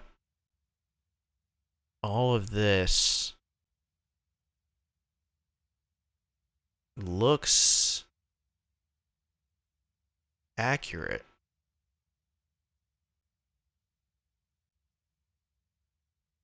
Well, that's from 115. That's when I updated it. Let me do this. Because I think this one has its own data set in here.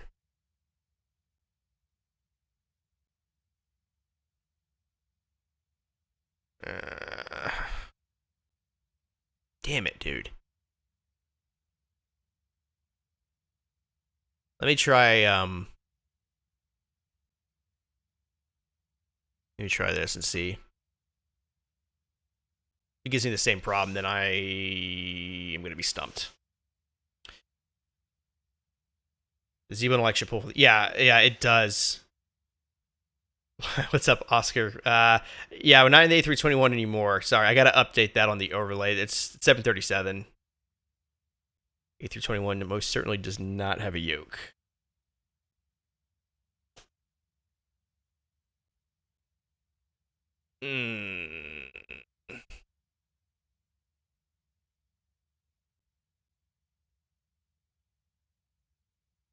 Okay.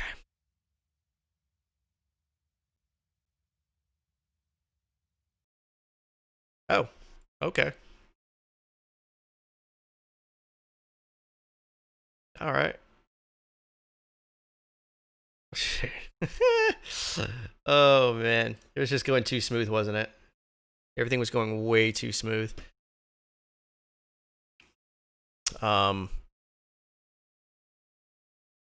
feel like that nav data was proper, right?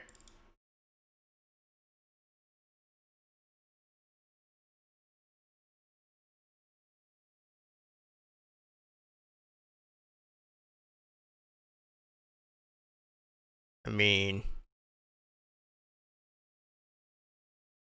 yeah, I know. Yeah, I know. Yeah, I know all that. I don't know why. Yeah. So all this is as of 12/16. So I'm pretty sure this is the right information. I don't know why the Zeebo is giving me that error. I literally have not updated it at all. I haven't touched it. Let me try it one more time. If I get an error or something, then yeah, I'm gonna have to do something different.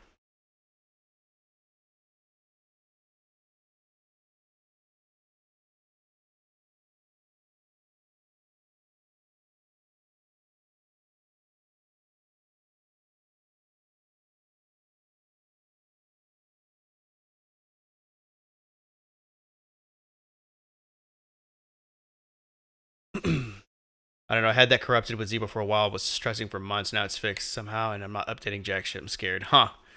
Do you have that same issue then? I mean, so we literally flew the Zeebo last stream. We flew it on Wednesday.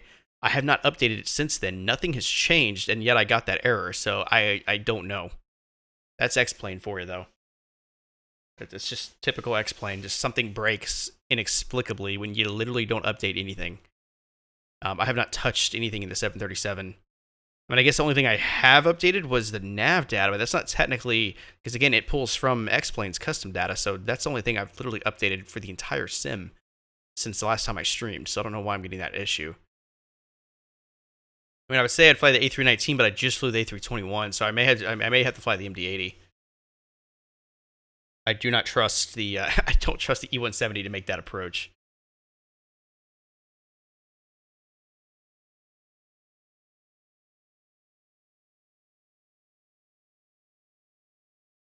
Feels bad, man.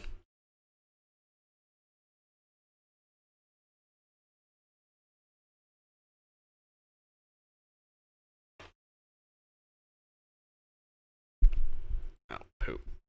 Hit my damn mic.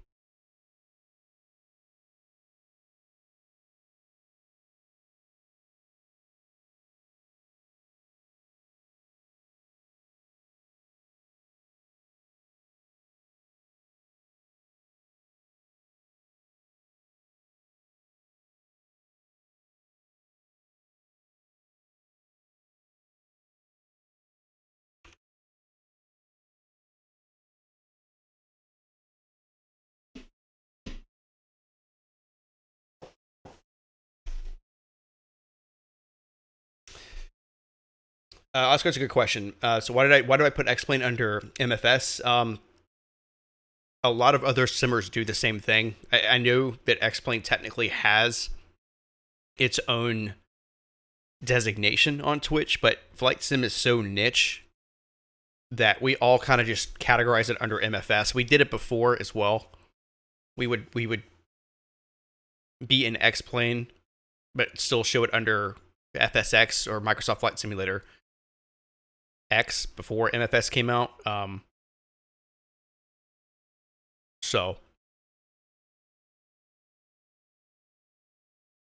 it's just an exposure thing more than anything. It's just because it's tough to grow and get like more eyeballs on certain things. You know, it's working.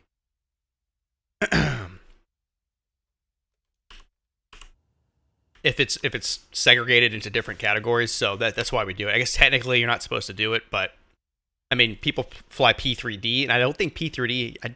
Maybe it does. It may have its own category, but I don't think anybody uses the actual P3D. I think everybody does it under MFS too. So it's just an exposure thing. All right, let's Albuquerque International Information Lima. 1800 Zulu weather. Wind 320 at 11. Visibility more than 10. Sky conditions 12,000 few. Okay, stop talking. And it's the same thing. Okay, so this is my something's up with my my default nav database, and so we're gonna have to fly the MD-80 then. Unfortunately, guys. Well, not unfortunately. I mean, the MD-80 is a great plane, but you know, we'll fly the old American one though. I'm gonna have to refile the flight plan though. Give me a second. Actually, I'm gonna have to just. Okay, let me just copy this. I'm gonna have to redo everything on SimBrief since it's a different plane. But like more A320 or 737. It's an Airbus versus Boeing. Oh man, it's such a loaded question because it's so hard. It's just a lot of things that go into it, man. I mean, like I said, I'm a huge aviation nerd, so it's really tough. Like I do like both. I like Airbus's automation, but Boeing's just feel more like airplanes, if that makes sense. There's just a different feel to it.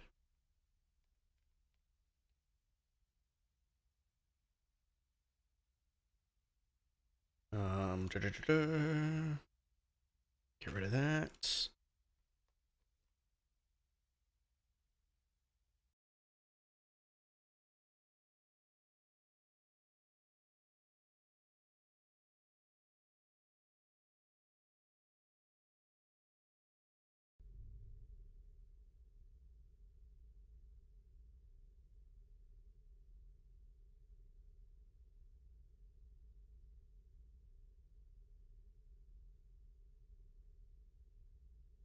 Okay. Third time's the charm, right? While we're at it, we'll update the deal up top.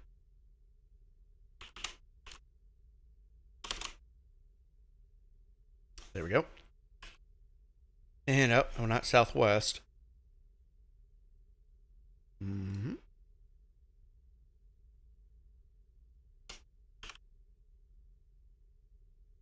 Okay. Now I feel like I don't have any sound. Maybe it's just really quiet. Let me attempt to turn this thing on. Seems oddly quiet though. Watch me not have sound. All right, GPU. Okay, we do have sound. Okay. Got scared there for a second. Albuquerque International Sunport Information Juliet. 1800 Zulu weather. Wind 320 at 11. Visibility more than 10. All right, shut him up. Okay. Before I mess with any of that down there, crank those up, get some floodlights going here. We'll go ahead and get the APU going. 1, 2, and 3. That is on the move.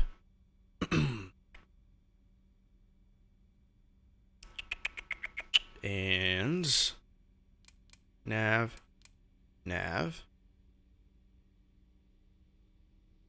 Emergency lights armed.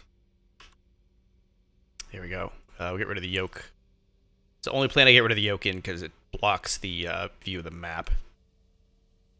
Alright, let's get some panels going here.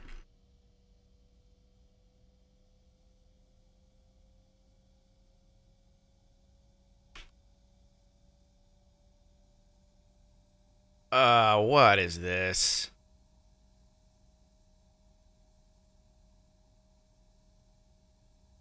So this one's out of date too. Dude, ever since, I feel like Navigraph and XPlane changed something. I think when XPlane went to 11.5, they changed a lot of where this nav data goes. I mean, this is still at least this year, so we can still go with this. I just don't want to have any problems.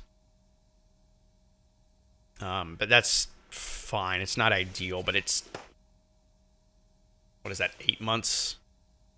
8 months ago? Slightly annoying.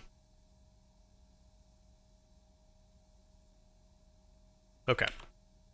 We'll deal with it, guys. I really don't want to have to keep up with all this. Okay, so starting out at Albuquerque.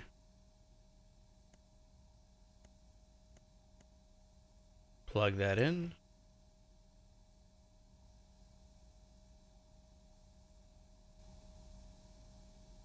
All right. And Albuquerque, we go into Aspen. Going to be American 7488s. And IRSs are still aligning, so it won't let me execute that, but we will click activate. Go to our performance page here. Now we can go over weight and fuel and all that fun stuff here. We're going to need to open the forward door and the cargo doors. And let's see what SimBrief has to say about the weights. The block fuel 8702. It'll equally disperse that for us. Total payload. We'll go to our load sheet here on SimBrief just to go over all that, and I'll show you guys what I'm looking at here. So on the load sheet here, what it looks like up top, you scroll down a little bit and it gives you payload. So 14.5 on the payload. So just go here, 14,500 is what that translates to. And then trip fuel. Once again, going back to the load sheet, and go up just a little bit. Trip 4190.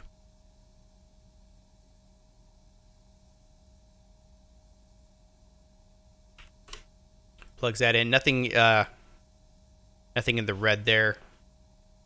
CG 12.7. Hopefully that works out. Last time we flew this plane, the CG was all out of whack. I was getting trim errors and all kinds of stuff. It was annoying, so hopefully that worked itself out. We're going to load all this. I'm just going to expedite all of it. And we are fully loaded. So now we go here. Plug all that in. Gross weight. We're going to cross-verify here. Yeah, so that's not accurate at all. It needs to be 59.2.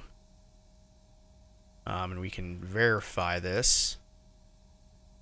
Gross weight 58.5. So again, it's not pulling the right information here. So this needs to be, according to this, 58.5.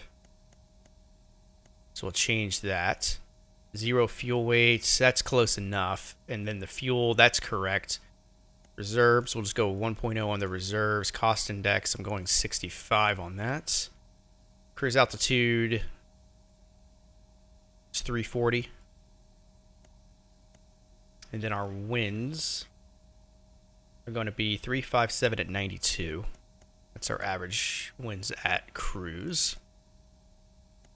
And then our ISO deviation is 1. There we go. That plugs all that in. Transition altitude, 18,000 feet. That is accurate. Iris is not aligned. Full story. And we'll mess with that later. This isn't the Zebo. Sorry, man. My nav data is corrupted, so I gotta figure that issue out. So yeah, well, I didn't have my nav data that came up was like 4 years old, and I just can't fly with it that being that outdated. You can get away with it being outdated for maybe even up to a year, but anything beyond that, you're kind of risking it on the network. So I'd rather not do that. Okay, so that's good there. We need to get our clearance. I'm not connected though, so.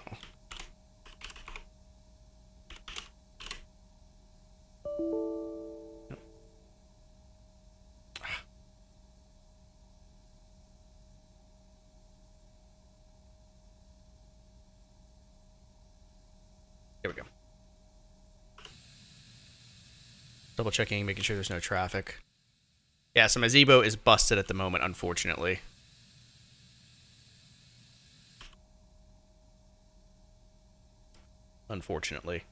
Okay, so we need to grab our clearance. Albuquerque is still online, believe it or not. American 291 should have contacted Los Angeles Center 118.02.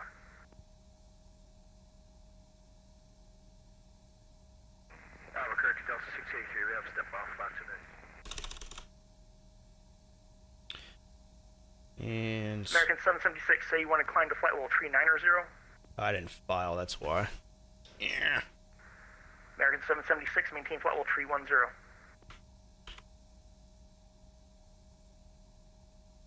Of course you're telling me call sign in use. Albuquerque, Delta 683.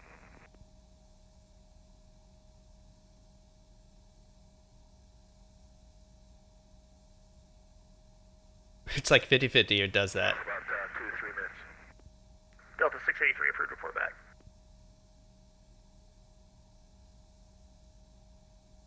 Four zero is invalid for your direction of flight. You had to fly an odd number. I can give you flight level 330, 350.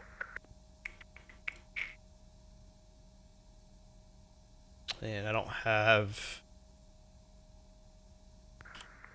American 776, climb, maintain flight level 410. I don't have ATIS or anything like that. Let me get the charts going here so I know what I'm looking at, just in case he changes our departure. Which it can happen.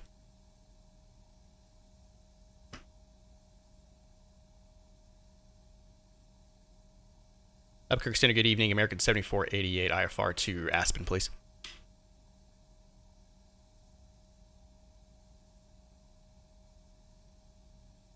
American 7488 Albuquerque Center, current some requests. Stand by, your number 1. All right.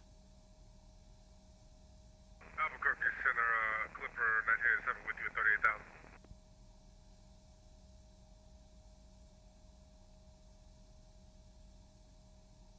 Delta 825 Albuquerque Center, climb and maintain flight level 28.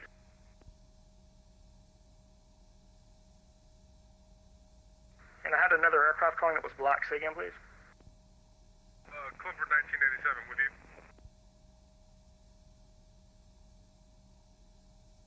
Clipper 1981. Clipper 1981, say location. Just passed from Albuquerque with you at 38,000. Not sure what my exact location. All right. Hopefully he doesn't forget about me. That does happen sometimes.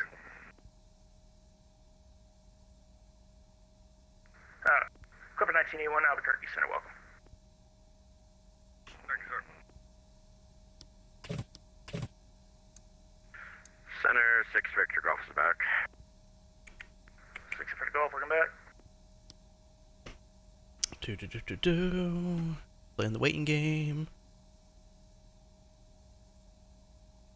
Albuquerque, Southwest 3274 request. Southwest 3274, go ahead. Yeah, continue to slide at 360. You got any better rides?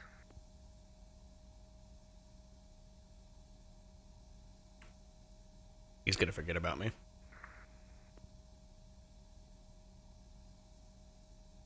It's that song, Don't You Forget About Me. Albuquerque Center, Southwest 3274, do you want to climb to Sim by 2000? For 11,000. Now let's try 380 for Southwest 3274. Southwest 3274, I can climb you up to flight level 380. I will have to descend you down to flight level 300 before you cross into LA's airspace. Climb, maintain flight level 380. Sorry, that's your phone Now let's give it a so try. forgettable, yeah. 380 Southwest 3274. I walked into that one, didn't I? Come on, man.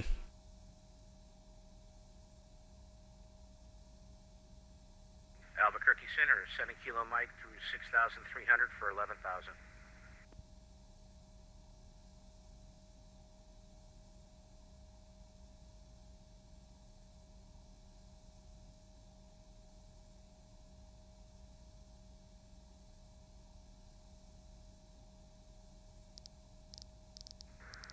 Kilo Mike, Albuquerque Center, radar contact, cleared direct, Squirrel Zoom 1 navigation. You 100% forgot about me. On navigation, 7 Kilo Mike. Alright. Albuquerque Center, This is where I go in here and I take a look at what he's dealing with. So, 8,000 for he's got quite a bit. He's covering all of this. So this whole little area here. Sun Country 208, Albuquerque Center, radar contact, climb, maintain flight level 360. So, maintain flight level 360. trying to be empathetic, but at the same time, it's like, time is money, man. Give him like another minute or so. Southwest 3927, contact Phoenix approach 128.65.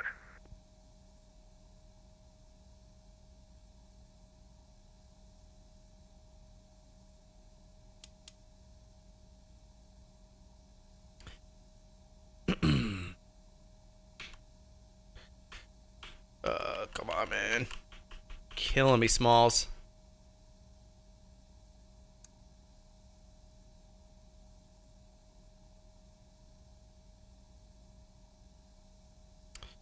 I mean, he's not really doing much else. I think I've been forgotten.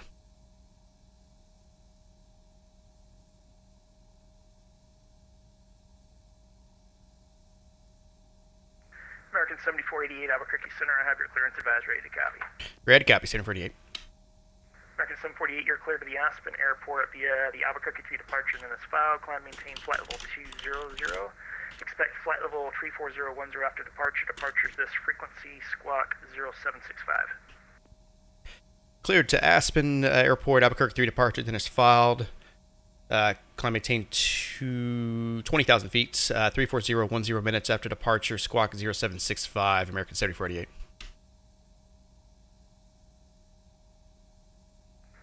American 34, American 3488, read back correct. The Albuquerque altimeter 3012, push and search at your discretion, advise ready taxi, expect runway 26 for departure.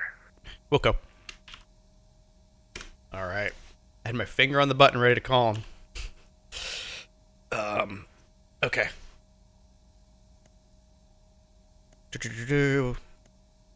Okay, so Albuquerque 3 actually isn't going to show up on here, so FedEx 615, leave my airspace to the East Fort Worth Center closed, radar services terminated, frequency change. what we'll do, we'll go to routes. Albuquerque Center, Sun Country 208, request flight level 370 new direction. And basically what we're going to do is he should be giving us vectors out of here. So here's the Albuquerque 3 right here. So from runway 26. Sun Country 208, say again, please. Albuquerque Center, Sun Country 208, Hold on. request. I'm just going to go to Unicom real quick so I can focus. Let's see here. Yeah, so he's going to give me a vector, basically. So my first fix is going to be as filed. which is the fiery.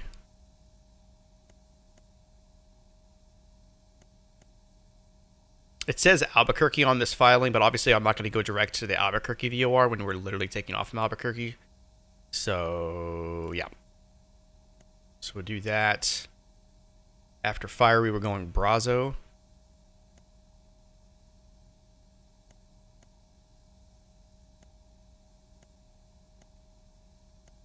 After Brazo, we're going Luis.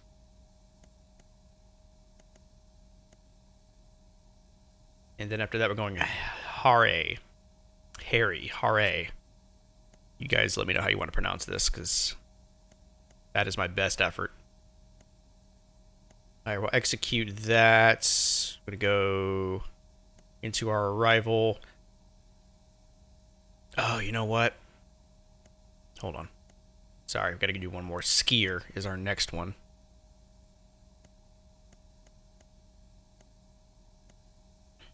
And then Red Table, which is DBL, one of the few VORs I've memorized. I assume it's the top one. Wait, what?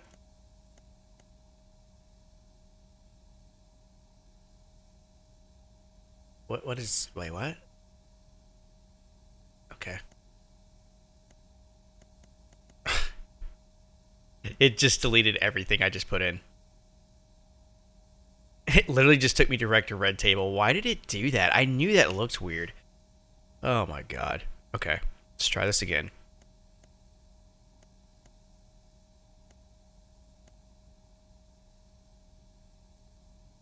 Okay, then after fiery, Brazo. I gotta see what I did. That I've literally never seen an FMC do that unless I click something wrong. Yeah, so there's Red Table there. So why did it... What the hell? Okay. Luis.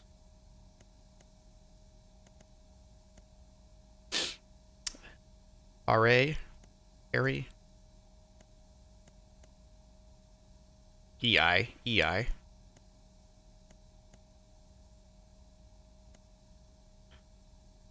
Skier.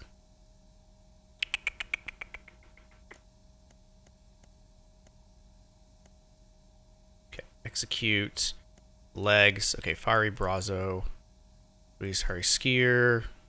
Discontinuity, then DBL. Should be able to clear that off. Okay. That makes a hell of a lot more sense. Still got to put in our arrival, though. There is no star into this airport. Well, before I say too much, let's take a look here.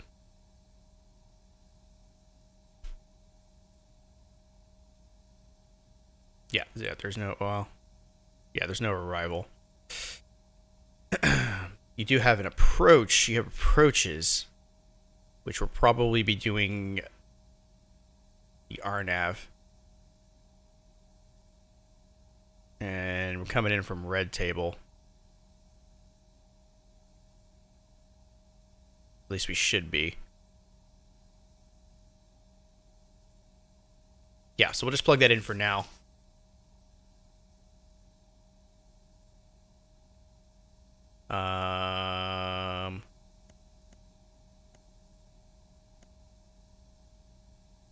Yep, that's fine. Execute. Go back to the legs page. Red Table. Is it going to do the thing? Okay. There we go. Because that's a hold. I'm not going to hold at Red Table, obviously. It doesn't make any sense. So, okay. Route looks good to me.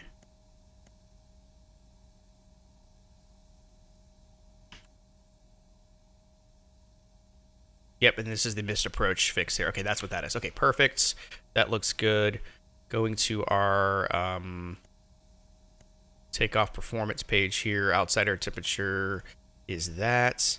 Okay, so that CG looks a lot better. Because remember last time this number was like super low. This makes a lot more sense here. So we can go ahead and do our V speeds. That's good to go there. We're going to execute all of that.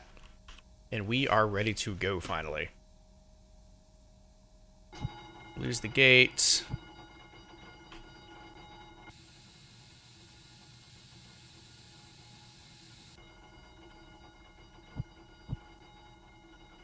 Oh, don't tell me that's going to do that thing now. Okay, we're just going to ignore that because I don't want to deal with that right now. Initial speed.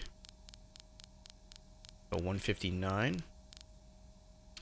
I'm just going to go 260 on the heading. For the time being. It is in heading mode already. And we'll do our initial climb. 15, we'll do 1,800 feet. Should be good to go there. Our vertical speed mode. Okay, we are ready to go here, guys. We're going to do our...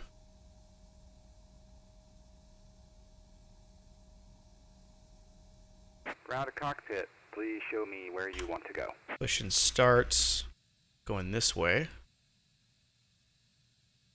Ground to cockpit, tow is driving up. Okay, yeah, that didn't make any sense, but okay. Alright, APU is doing its thing here. We're gonna flip those up. Make sure we have proper pressure.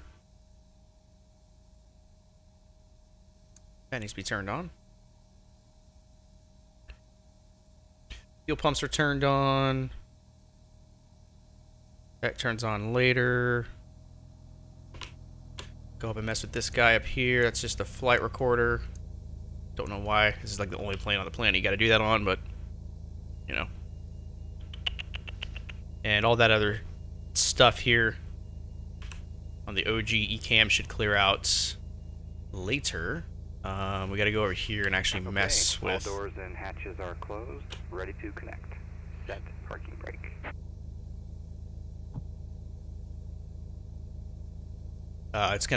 This isn't gonna work. This is the problem here. I'm probably gonna have to power back. And where's the lights at? Am I blind? Oh, they're up here. Anti-collision, position. Yeah, my parking brake isn't gonna set. Yep. Oh my god. Okay. Yeah, this is like a weird bug in this. So we're just gonna have to tell better pushback to go away. We're just gonna have to power it back. So yeah. F me, right? Okay, let's just start the engines. System A. Number 2. And we are powering this hoe back. Plane is being a hoe right now. Dude, it's not me, man. It's just the damn sim. It's messing with me.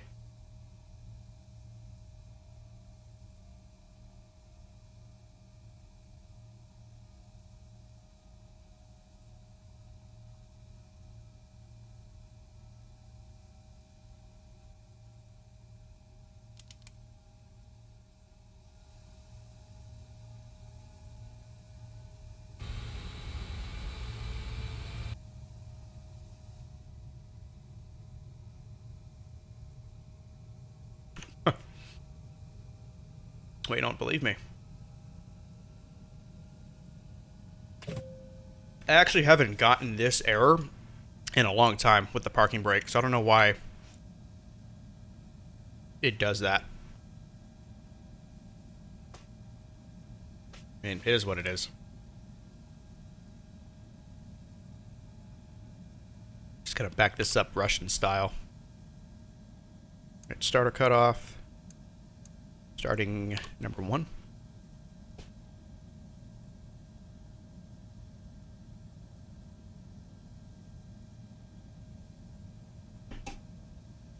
Just chilling, man. Just chilling. No big deal.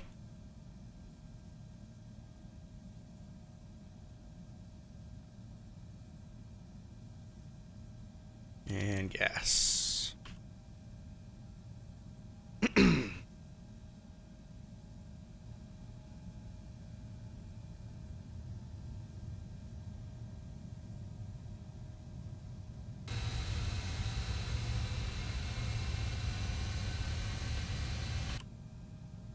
Doing highly illegal stuff.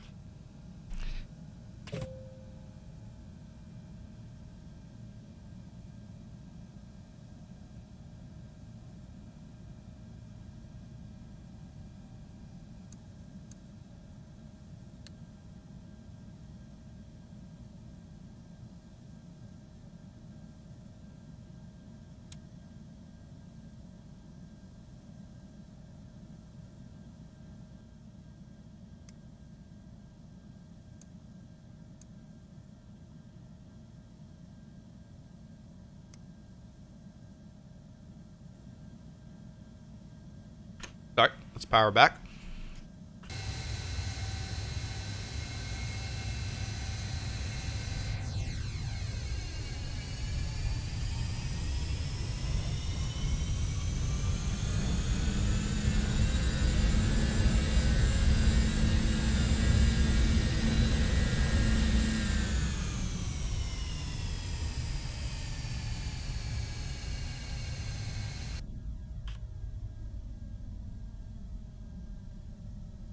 All right. Life gives you lemons, right? Oh, now you want to work. Oh, that's convenient. How freaking convenient is that, man?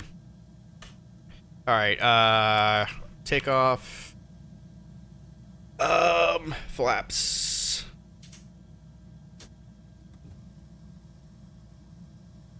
It's flaps 15, isn't it? Yeah.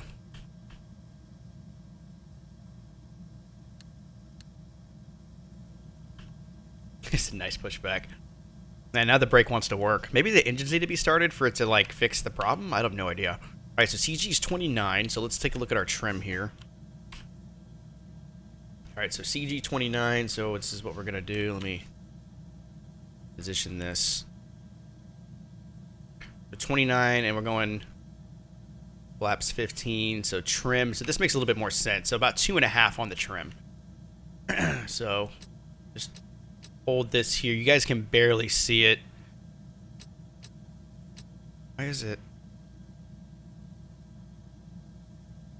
It's about right there. It's kind of hard to see because of the lighting, but the little notch is like right there, so we're going to go down a little bit more. So 2.5 is about right there. So we're good there. I can barely see it, so I'm sure you guys probably can't see it very well. So trim is set. For our thrust, we're going flex on the thrust, and then we're going to turn this to an assumed temperature. We're just going to do 45 on the assumed temperature. All right. Auto brakes are set. Flaps are set. We do not arm the speed brake on an MD-80. So we're basically fully configured. Let's just go ahead and do a flight controls check real quick. Make sure the hydraulics are doing what they're supposed to be doing.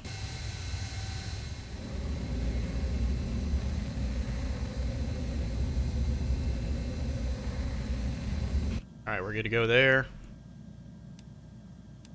Get the taxi lights going. Clear the master caution. There's really nothing up here. A flight recorder, yeah, that's just going to turn itself off here shortly. Altimeters are set. And we're pretty much ready to go. Finally.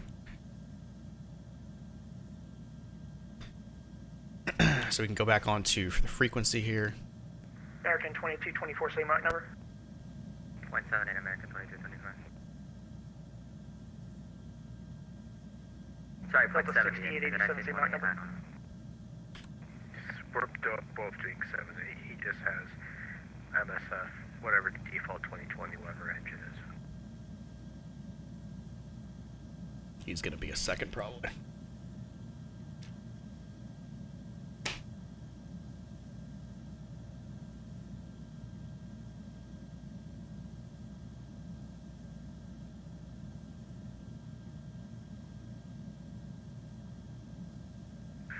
Center 6 Victor Golf, cancel flight following.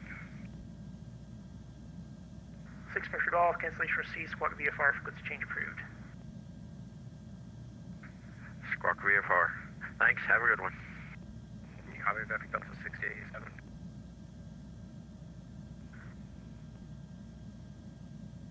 Delta 6887, roger, standby.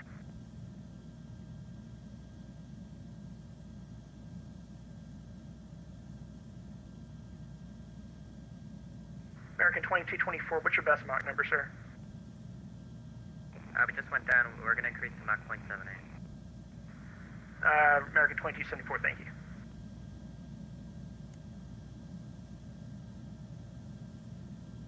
Albuquerque Center, Frontier 1275 with you, flight level 340.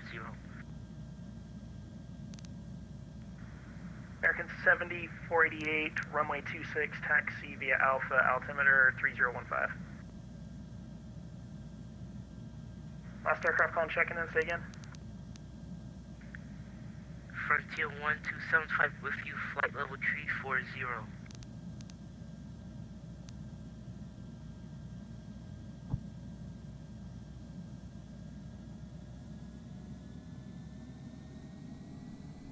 Frontier flight 1275, squawk 0734. Squawk 0734, Frontier 1275.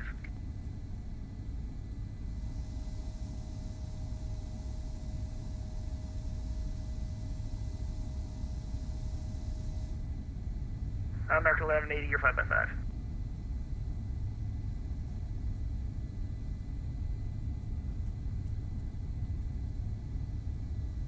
American 1180, climb maintain flight level 280.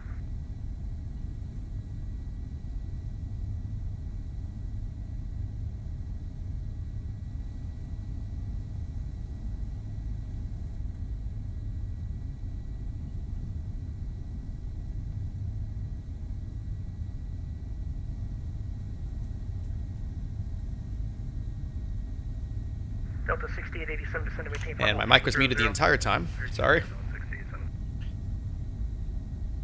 Frontier 1275 requesting flight level 340. Just happy that the plane didn't yell at me. That's what I was rejoicing to. So, takeoff Frontier config was flight good. 1275, climb maintain flight level 360. And Flight level 360, Frontier 1275. gotta go to the other end of the field here for the taxi.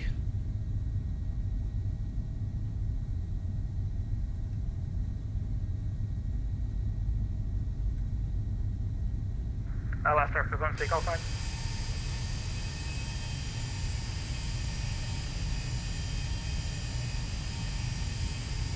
Diamond 37 Charlie Golf, thank you.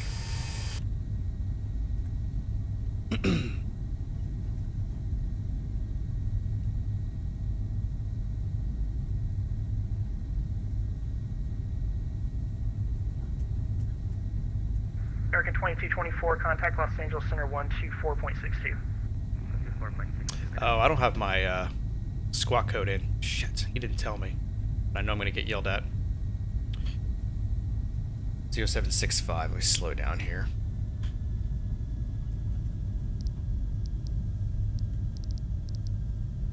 Delta 6887, contact Los Angeles Center 124.62. 2462, Delta 6887. And last aircraft call, say again, please.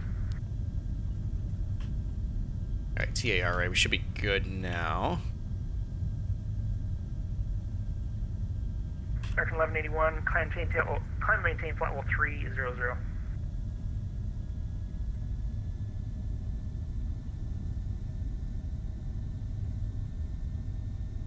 5 hours later. Man, you guys are cracking jokes tonight, man.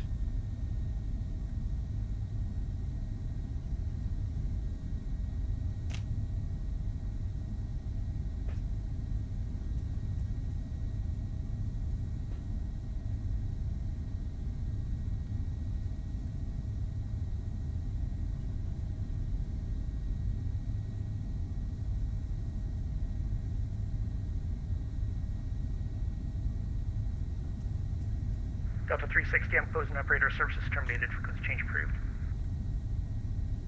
You guys should know by now, the second flight is always the one that I struggle on the most.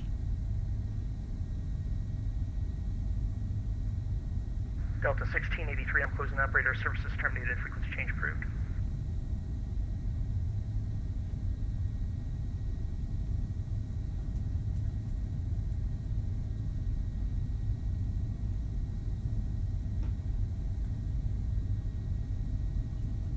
Alright, so he is getting offline.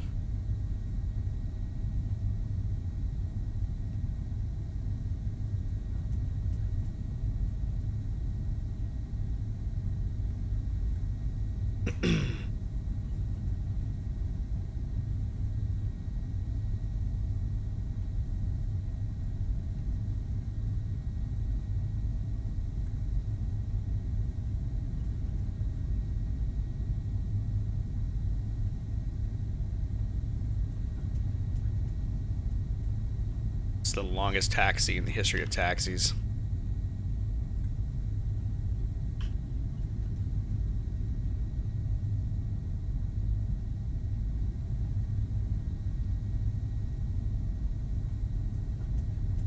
Like I said, I'm going to take a look at the route once we're in the air. I mean, I guess I could look at it now. I don't think it's as direct as it could be, so I could cut some of that flight time down by just taking a more direct route.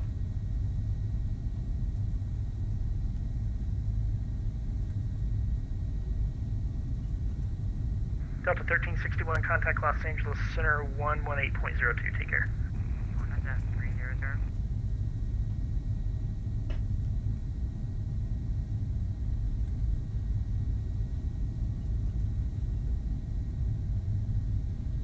Delta 1361, you want us at level 300.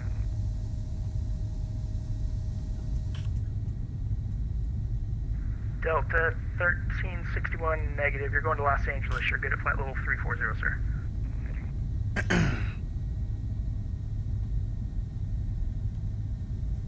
Frontier Flight 1275 opposing operator services terminated. Frequency change approved. Take care.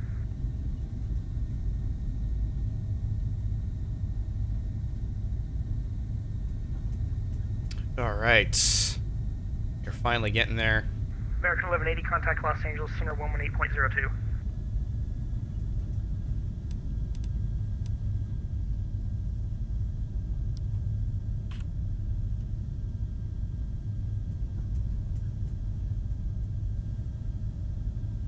Albuquerque Center, American 7488. We're holding short 26, ready to go.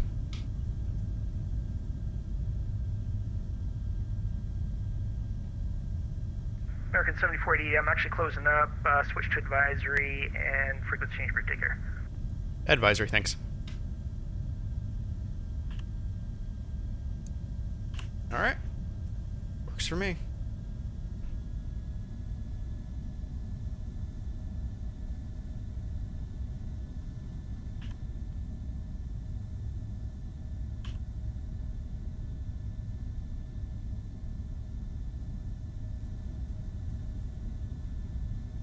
So go heading 260, and then we'll go direct to our first fix once we are well enough in the air.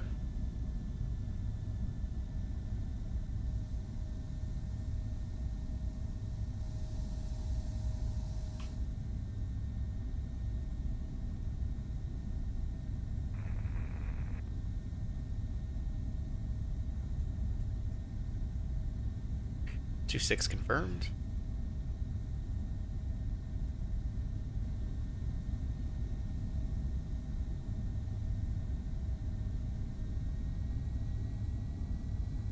Both engines stable and toga.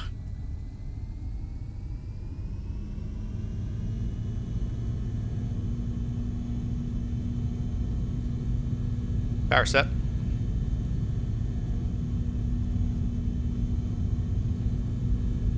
Airspeed's alive. 80 knots.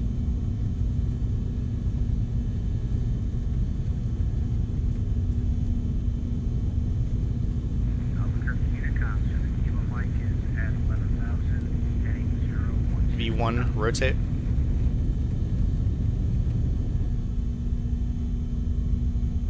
Positive rate, you're up.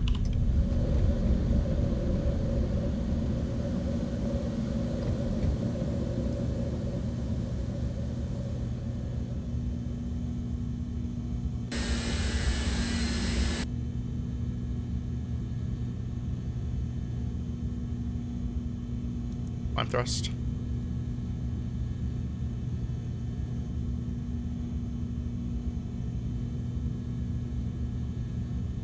VNav.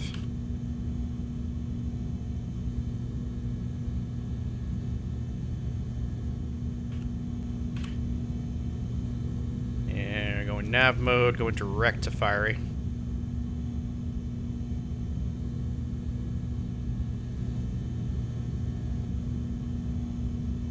Flaps in.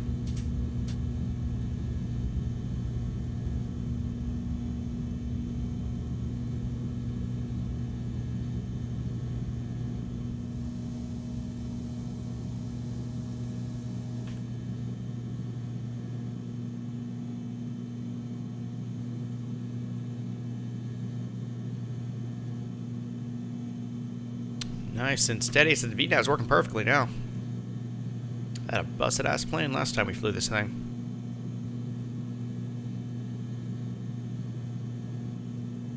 It's still hand flying her for now.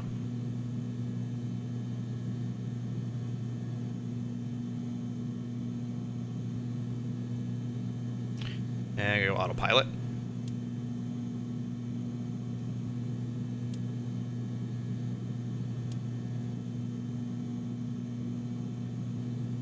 Alright, so this is pretty direct here, so really no need for any changes.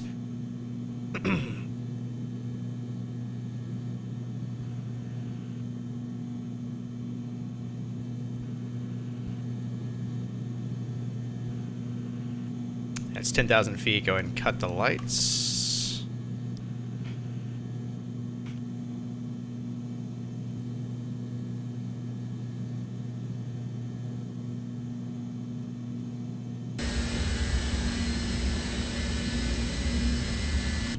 Goodbye to Albuquerque.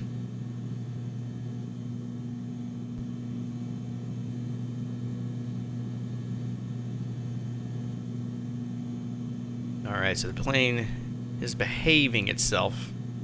For now, everything looks good, speed looks good, plane is fully cleaned up. Didn't yell at me this time. I mean, the pumps are off, so I don't know why it's telling me that.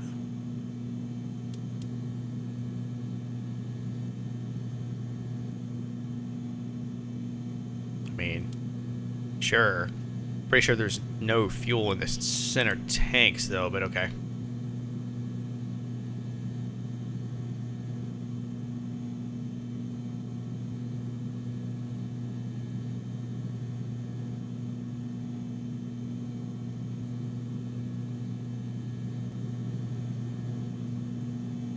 Yo, Chell, why do I have a feeling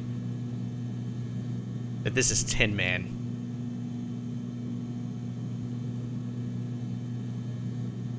Am I right? Once I'm done with this flight, I will be on. Nailed it, yeah. I had a feeling. You seem the type that would come into my stream and demand that I play Chell with you, so. But yes, I will be on. You guys, I mean, Lucid said he was running late, but I mean, I'll be up as late as I need to be, so I'll be running with you guys. So we'll have at least 3.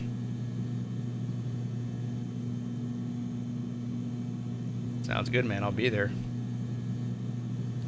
I will be there.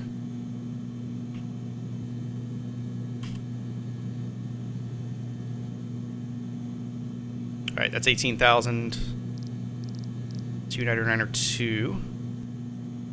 And that's both sides.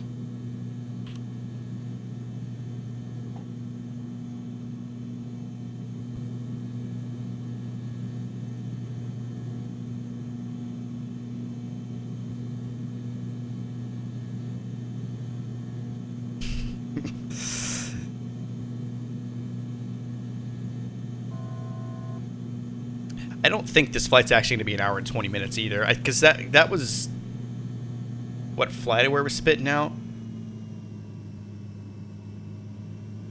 We had a restriction. Oh, 20,000. Is it moving? Yeah, we're moving quite fast actually.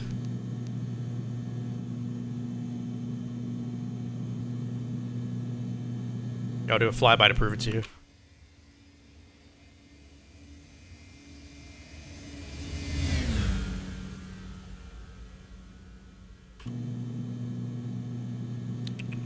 Alright, so up to 340.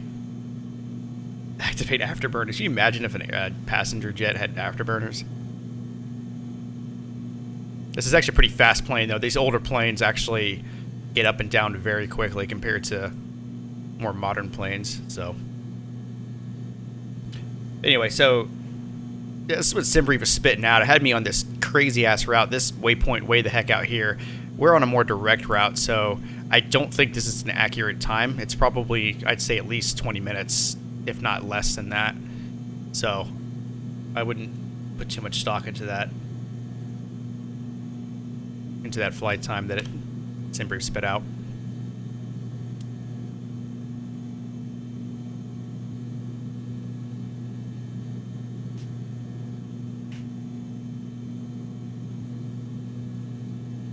Pretty speedy. Yeah, we have a headwind right now of 61 knots. So that's slowing us down a little bit. Our ground speed is 349 knots currently. 350 according to this. So the headwind doesn't help.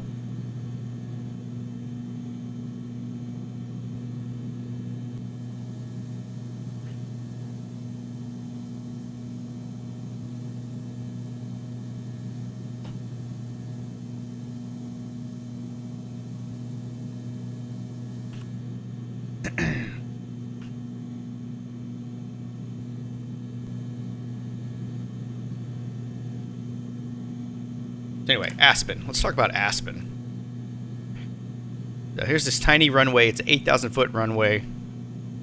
It's tiny because the elevation is 7,800 feet. So I always preach this, but you want to get it down as close to that threshold as possible, because if you float it even a little bit, you're going to have a bad time. You're going to be going missed. This is our approach here. We're going red table. So red table is the last fix that we have plugged in. So this is red table VOR. And from there, it's basically a straight shot. You go in, runway slightly off center from this here, but it kind of has to be that way because of these mountains. But it's pretty much straight in, straight visual. It's nothing too crazy. It's just they decided to put this airport like right in the middle of this, right in this valley here. So there's a lot of obstacles in and around the area here, especially the southern part of the airport. So that's why you don't take off on runway 15. Only way you'd see an aircraft coming from that direction is if they're going mist, and you basically have to make an immediate right turn and head out. It's not the best nor the safest airport to be doing go-arounds at, so you really want to try to nail it the first time. Oh, Lucid Hawk. What's up, man? Appreciate the sub, buddy. Yes, Tin Man has already apprised me. I should be on the ground in 40 to 45 minutes. My guesstimation is correct. Who's this tool? Yo, Deputy Person, what's up, buddy? Welcome back, man. Hope your Saturday's going well.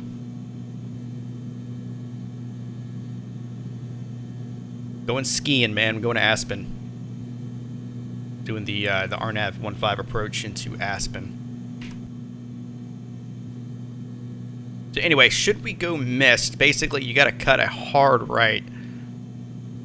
Get the hell out of Dodge. Come out over here. And then basically circle in and do it again. But I will do everything in my power to avoid that. But this is one of those airports where you really want to brief your missed approach, because you don't want to be slamming it into a mountain if you screw up the approach. Subs so you played Chow and Bang for your sport, literally. I'm getting on, man. Once I'm done with this flight, I'll make the switch. Everything is good. Yes, yeah, Deputy Person, everything is going well, man. Can't complain. Making a rare Saturday night appearance. I was gonna do the morning stream today, but had some stuff come up, so decided to run it tonight instead.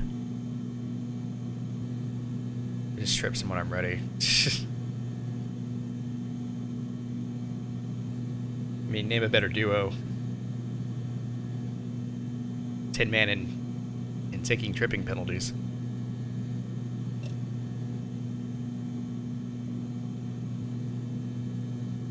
Alright, top of climb's coming up. We are going to cruise probably for about 140, 150-ish miles. So the headwind is doing us no favors at all right now. It's now up to 87 knots directly in our face. Ground speed's picked up a little bit because the air is a little bit thinner up top, but it's not exactly ideal. I know, never happens. Well, you got hijacked. It's now a chill chat room. Yo, man, open forum, man. Open forum.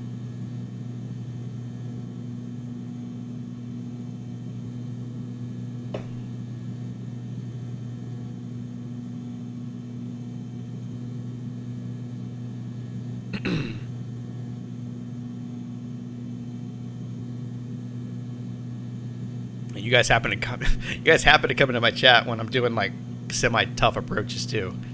So pressure's on, I guess.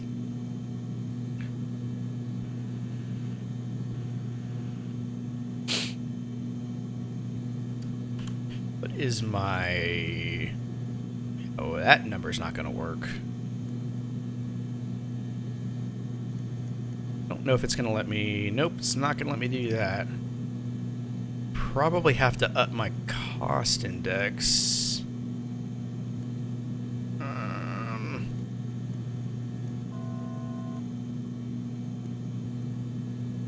It literally went down.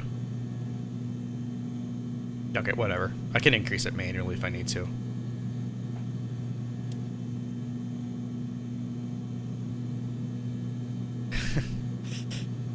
And now we're gonna, I've done this approach quite a few times. It's just not, I wouldn't call it easy, but it's not the hardest in the world.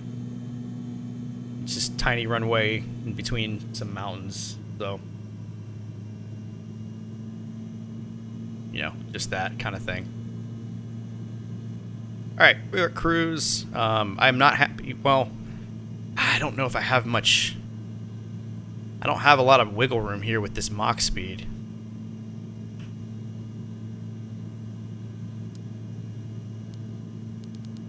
Yeah, it literally won't let me.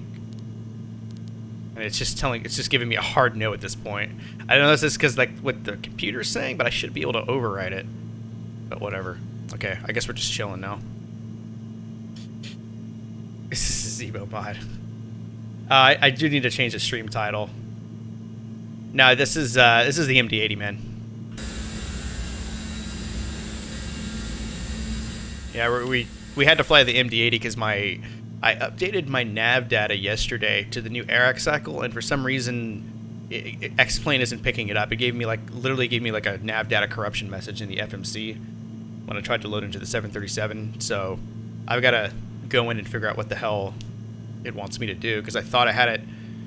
All you have to do is take the data cycle and put it in custom data in the XPlane folder, and for some reason it's the last like 2 or 3 cycles it's been giving me issues. So I need to go like on the actual Navigraph forums and figure out what I'm doing wrong, because it should be pretty simple, but I'm wondering if it's coming through in the wrong format, because different planes sometimes have different formats for their nav data, so I need to go in and look at it and see what I'm doing incorrectly.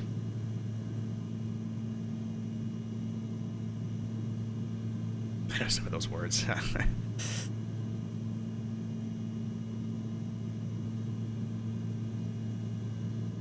So, yep, had to pull an audible and fly the MD-80. I would have. It was either this or the A319, and I flew the A321 the first flight. So, I want to have some sort of variety.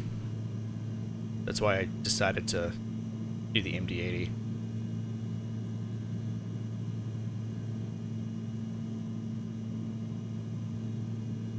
Yeah, this ground speed sucks, man.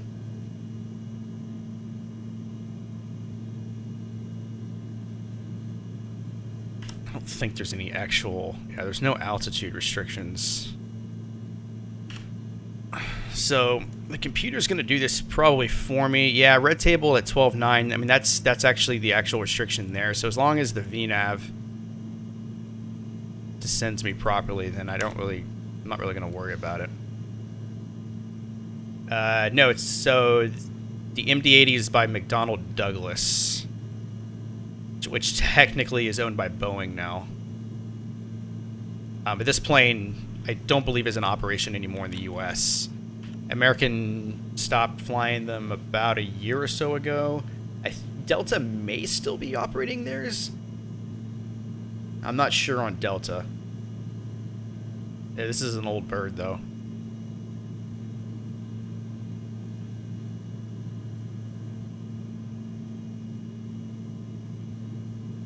Just pick up the A321 Neo add-on. Yes, yeah, that's what we flew. Yeah, we flew the LEAP engines for the first flight today. Have the sound pack and everything. You got it. Okay, yeah. Yeah, it told us, man. I mean, they're as good as it gets.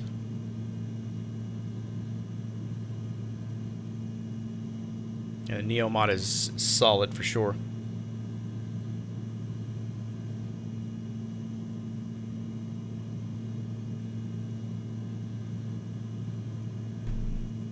Yeah, we are not moving very quickly at all right now.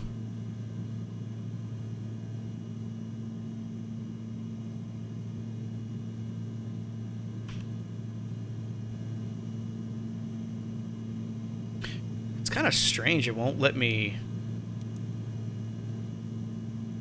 Oh, there it goes. Let's see what Mach 77 does for me. If I go back into VNav, it'll probably go back down.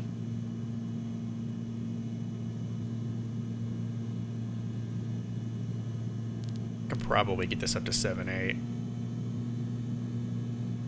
This is not going to make a huge difference, but it'll get us there a little bit quicker.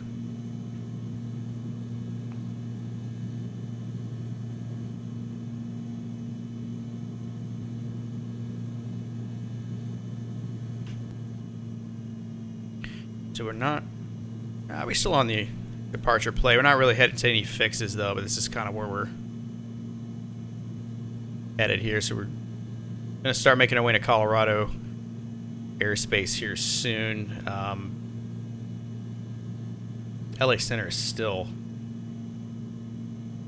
crazy busy. Holy crap, dude. There's got to be some sort of event going on that's just not... Because usually if there's an event, it shows up on here. But I don't see... There's no events showing up on here. Because usually you see this little flag when there's an event. It's just Phoenix, all of LA. This is Ontario. Even Ontario is staffed. Why is the plane... What?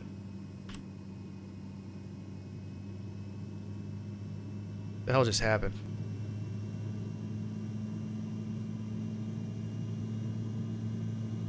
Huh. Maybe the weather changed. I don't know. That was weird. Anyway, yeah, there's all kinds of traffic out, and this airspace would be a disaster flying right now, though. That's the thing. Like, with this much traffic, I mean, luckily they have the approach controllers on. It's not too bad, but this is a cluster, though.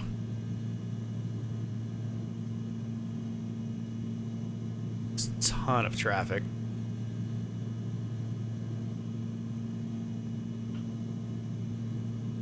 Oh, I see some green.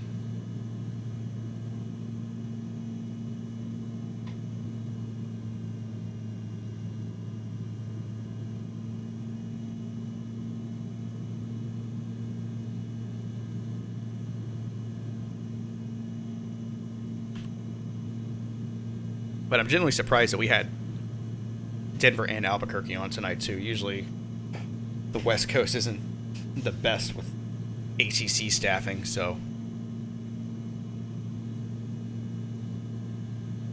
can't complain too much about it. Yeah, that that freaking ground speed went up like maybe 10. So I mean, we're sitting at almost 100 knot headwind right now.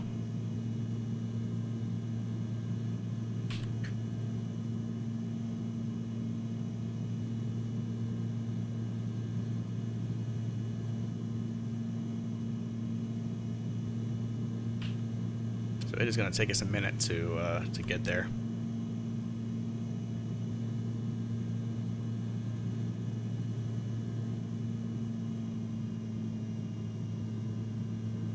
Los Angeles Real Ops? Huh. And then I guess Fantastic just doesn't have it listed then.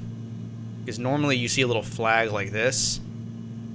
And then right here it'll show the event and all the information, but I guess unless it's on actual VATSIM.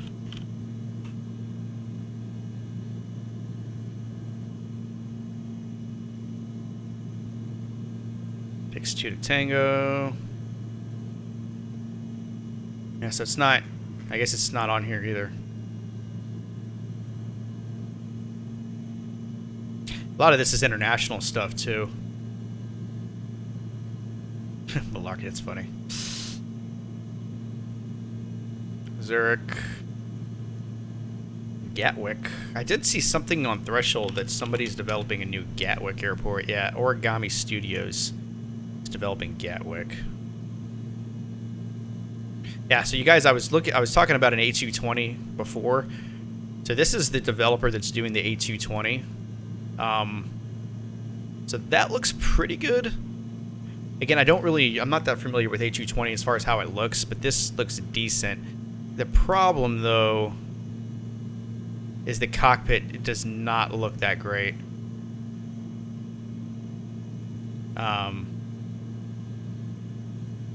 Yes, it hasn't even come up, but I do remember, like, this could be old stuff, but these textures aren't the best. This is from 2 years ago. So maybe they made some improvements, but yeah.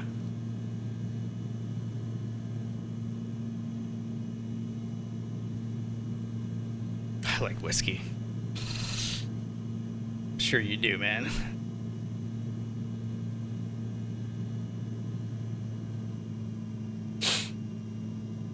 I like old fashions. Those and then Crown and Coke. Those are my go-to.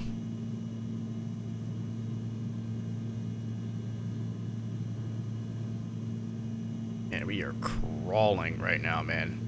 Not even walking, we're crawling.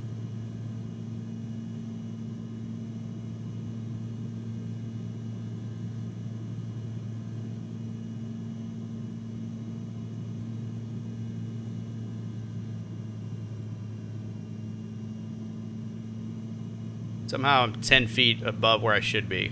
My altimeters are set, so I don't know why that is. It's not really a big deal.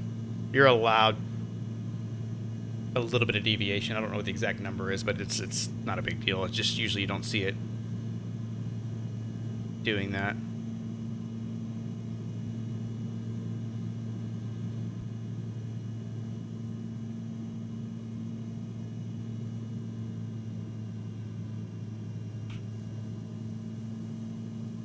Maybe wind's better at lower altitude. That could be.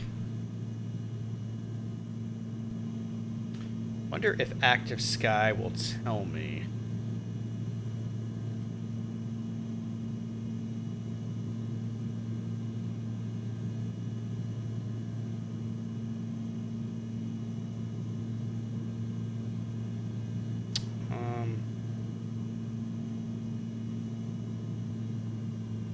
Alright, so here's active sky.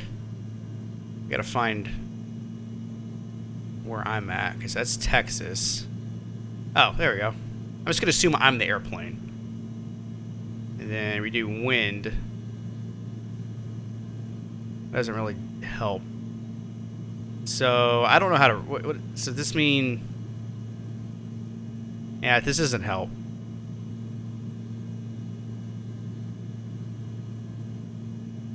I am dumb and don't know how to read this.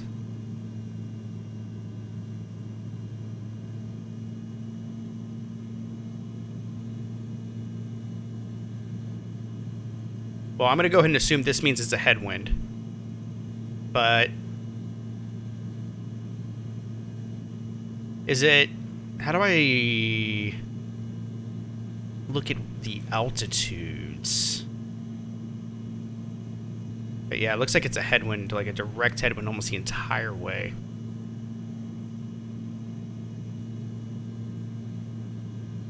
Because it could be a thing when, like, where... if I go lower, the air is thicker, so it could actually slow me down even more. But I mean, we're fine. We're about 60-ish miles or so till we start descending, so it's not too bad. Not great, not terrible.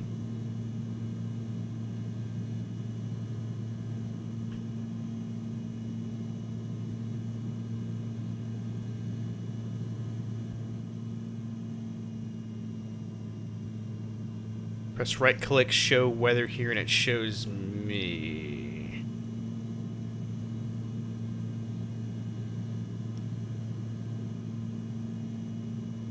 Oh.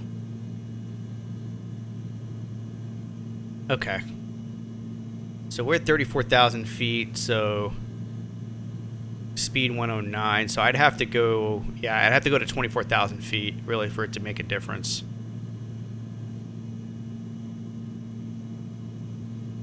And I'm close enough to my top of descent where I'm going to be there soon enough anyway, so. Usually take sim brief near the end of the brief. There are winds at different altitudes, so if it's better at lower or higher, I change cruise altitude. Oh, okay, yeah, you know what? You're right, dude. You're absolutely right. Thing is, I normally don't pay attention because sim brief usually is pretty good.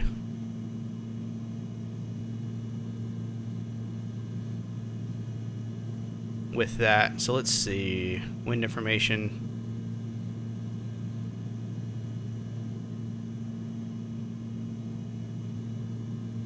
Yeah, it's just like this the whole way, though. Like, directionally, it basically doesn't shift at all, and it's only a few knots difference. It's just a windy route.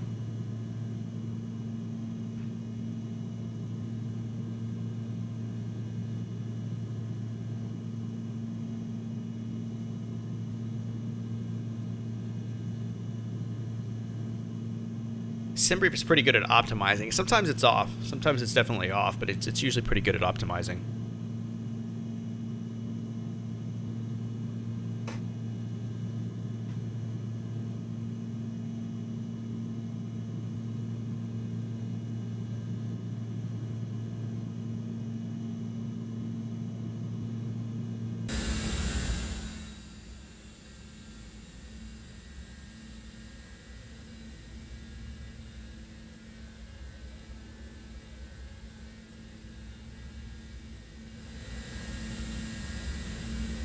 And a part of me misses looking at these old birds flying overhead at DFW, man. It's nostalgic at this point. Because I know I always say this, but like back in the day, man, like the MD-80, the Super 80s were the backbone of American's fleet. Because before they merged with, I think it was U.S. Airways, they didn't operate a lot of Airbus. American flew a lot of these, and they had a lot of 737s and 757s for their medium-range domestic routes. And they would fly, I believe, the 7.6, and then the 777s came about as well for their longer routes. But the MD-80s were a huge part of their fleet, so living by DFW, just constantly all day long, MD-80s. And they are loud. They are loud as hell.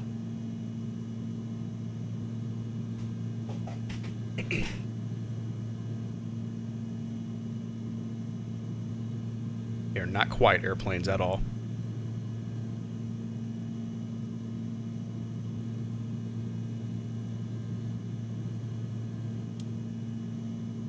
Alright, 40 miles to go.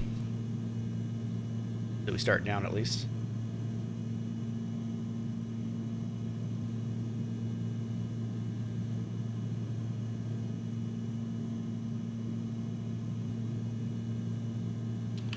Where do I want to go down to? We'll say 13.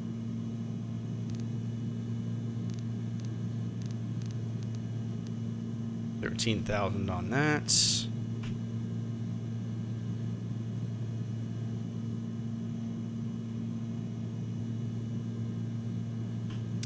How many passengers? I believe it'll tell me in here.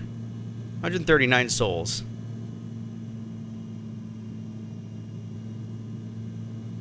139 souls. 2 pilots, probably 4 cabin crew, for a grand total of 145 souls on the plane.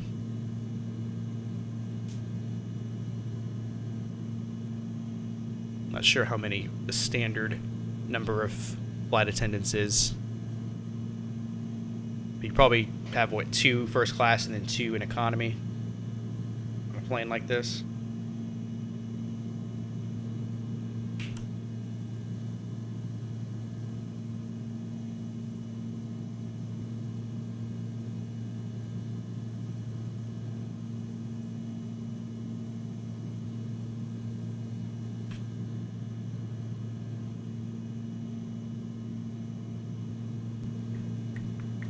I gotta remember to take it out of this mode though.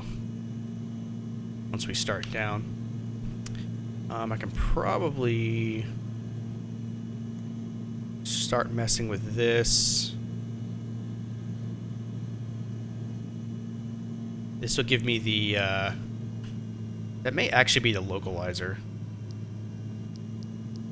There is a localizer approach for this, but it's not precision though. It's a, it just gives you horizontal guidance, not vertical.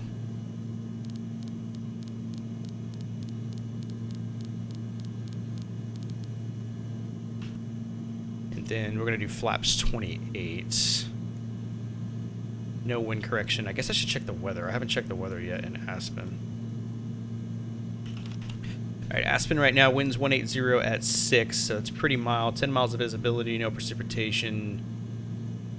Dew point negative 10 degrees Celsius. Temperature is negative 4 degrees Celsius. 25 degrees Fahrenheit. Yeah, not too bad. No precipitation, so we really don't need to worry about anti-ice or anything like that. We'll keep an eye on the clouds, though, but that's about it.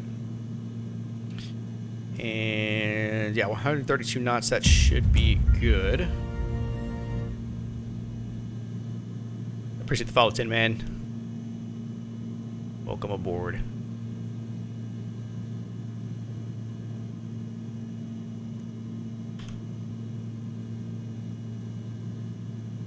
Alright, so weather's not too bad. There should be smooth sailing all the way in. What's the direction again? Yeah, 180, so it's almost a direct headwind anyway, so this relatively routine as far as weather goes.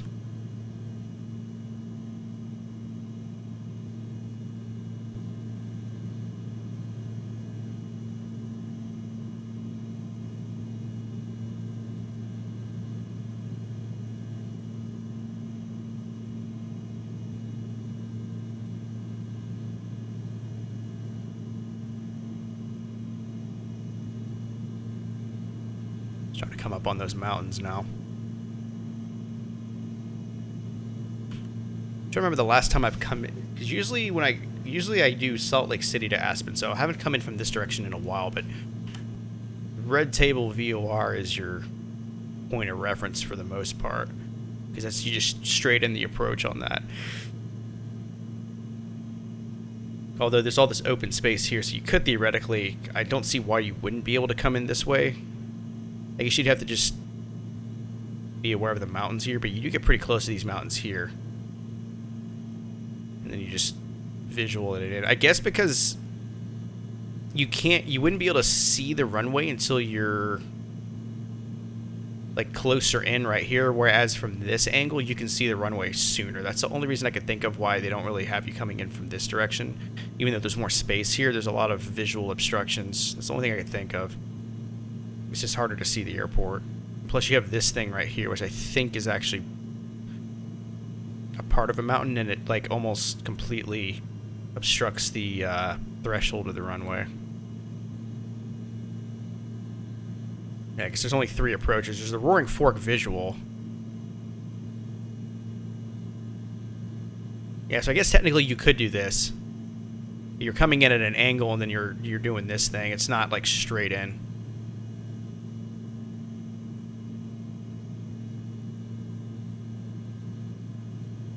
This Roaring Fork is the river, which I can't see. Is it that thing? Yeah, I don't know.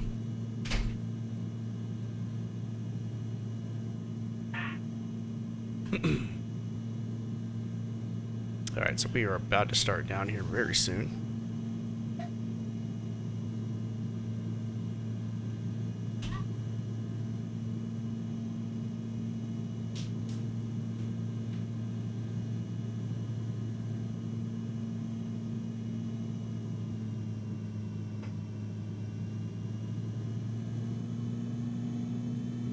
Okay. I don't know what that was. Just lost a whole bunch of altitude.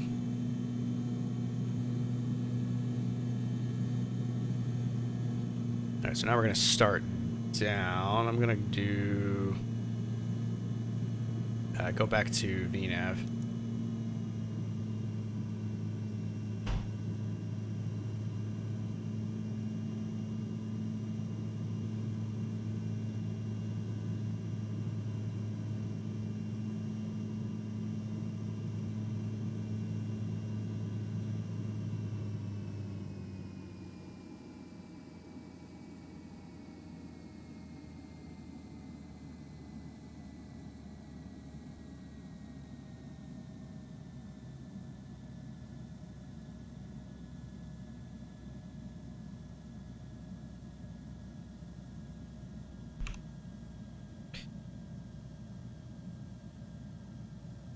Turbulence turned off. Looks unrealistically smooth. It is not turned off. This simulator doesn't simulate turbulence that well. I have a plugin that is supposed to simulate it, but it just doesn't pick it up that well. So yeah, you are correct. There's not a whole lot of turbulence. Sometimes there is, sometimes it isn't. It's kind of unpredictable. Get the sub, man. Appreciate that, dude. Thank you for your support as well. Where's this plugin at? XP Realistic. So that's surface turbulence, but turbulence I've got turned on, and it's just... I could turn it up a whole lot, but it doesn't really do much. And that's just sound that I have disabled, so... Yeah, it's just something that doesn't... Sometimes it gets, like, if there's, like, a storm, obviously, or if there's, like, crosswinds, it's usually a little bit more turbulent, but it just kind of depends. There's really no way to predict it, unfortunately. Not in the simulator, at least.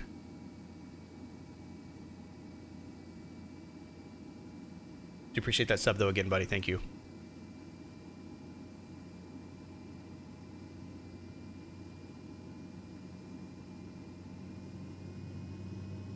Long ass goddamn flight, dude. It's the headwinds, man. Like, distance wise, it's not that long. It's the headwinds. 114 knots right now. We're starting down though, finally. I guess it was closer to an hour and 22 minutes. I guess I got a little overzealous with my prediction.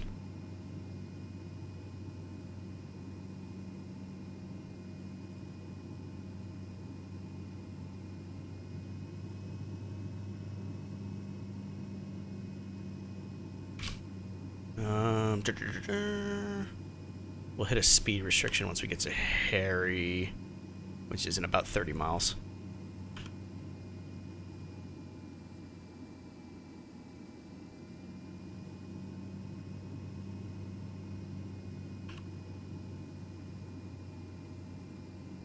Yeah, but that is one thing I wish was simulated better, and that's turbulence. A lot of it could be the weather plugin too. And Echelon, maybe you can educate me. I don't know if X Enviro simulates turbulence, or if it does it better than anything else. Like, sometimes you'll get some swing, or the plane will yaw a little bit, but it won't be actual turbulence.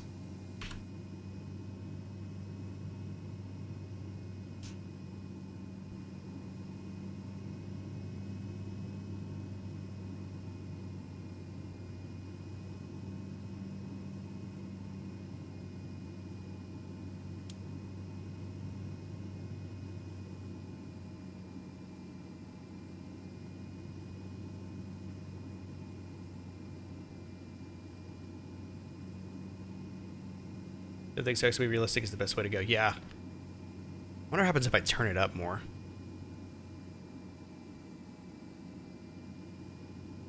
Let's do 80. Let's see what that does.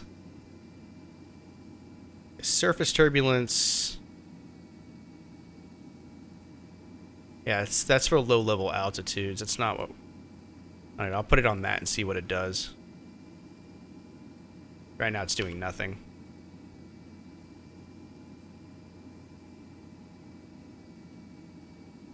Better butter my biscuit on this thing. Oh man, so much pressure.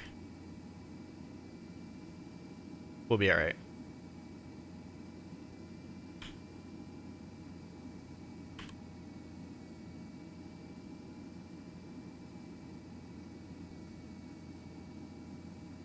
First landing wasn't too bad. It was nice and firm.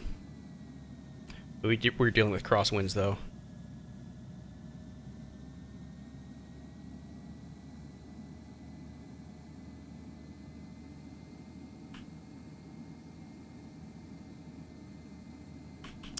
I don't think I've ever run anti-ice. There's... Okay, so... Oh shit, what did I do? So... Airfoil. I'm assuming... That's the wings. I don't know what that does. Anti-ice... Okay, windshield, engines. Okay. I would say this is the wings? Like the control surfaces, maybe? I'm assuming that's what airfoil means. I've never run it in this plane before. Outside air temperature right now is negative 17 degrees Celsius. We're coming up on some clouds. We'll see if we actually go through it. You did better with the MD-80 to Aspen once, I'm confident. Did I? I'm used to flying the A319. I remember that one time I was flying on VATSIM in this thing, and for some reason the plane wouldn't go into heading mode, and I was given vectors. And I kind of screwed it up, because I remember one time I had to loop around because I couldn't get down quick enough. So they made me do a 360 to get lower. I don't know if it was the same flight.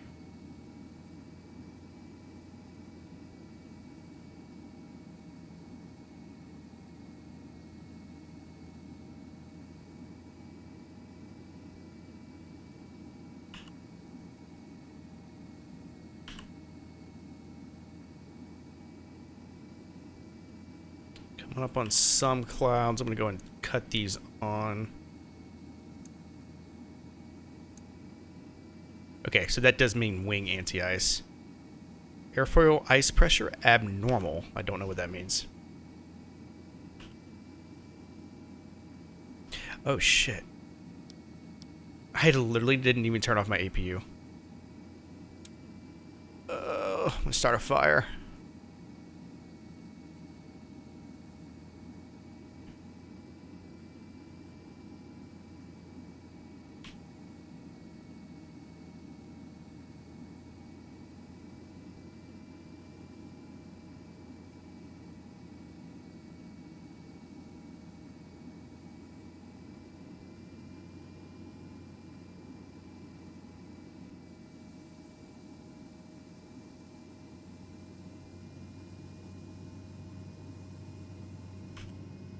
We're looking on speed. We should have reduced speed by more than this. I mean, I'm okay with it for now. Oh wait, 274. Okay, I thought it was lower than that. Maybe I misread it. I definitely don't want to be at 274 knots at red table though. So those speeds are not what they should be.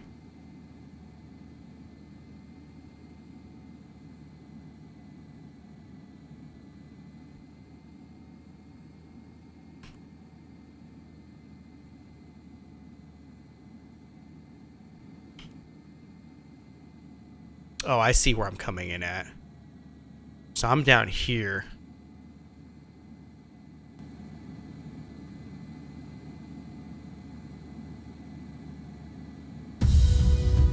And I'm gonna curl this way and go to the right to red table. Echelon, keeping the train going, man. Oh, hell,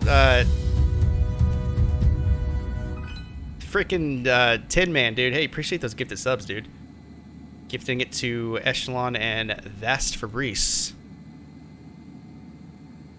Well, you gifted it to two solid dudes because those are two long-time viewers, so appreciate you, buddy.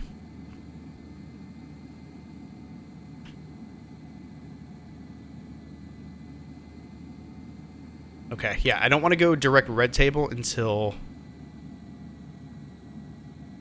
Where is Skier at on here?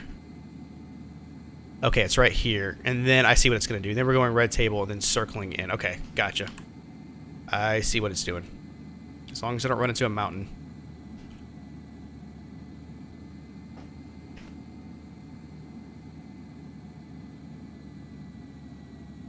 It is messy because it's just a lot. It's just a lot going on right there, but I know what it wants me to do. I just have to pay attention. And thanks again for the gifted subs, 10 men.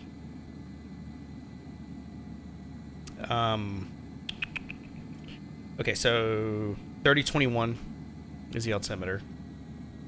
We'll plug that in once we're at 18.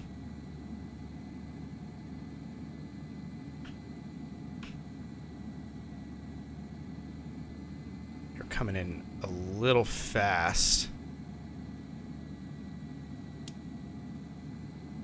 I gotta get slowed down.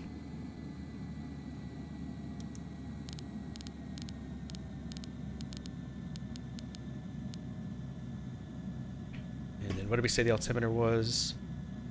3021. There we go.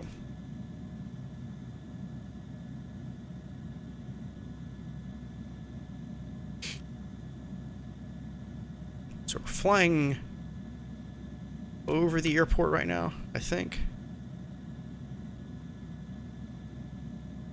It's actually like behind us. Basically, we're gonna hit this valley down here.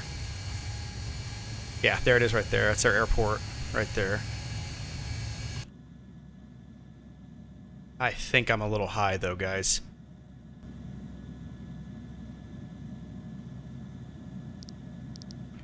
I really gotta get down quicker. This is what we're gonna do. We're gonna put out the boards of shame. So I gotta get down quicker. We don't need anti-ice anymore. And we go and get the lights turned on.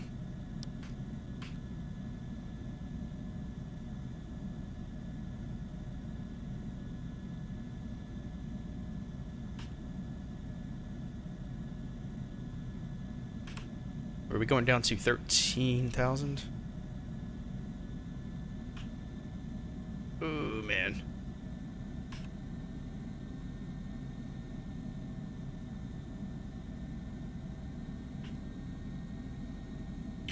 This is 10,000 here. Red table.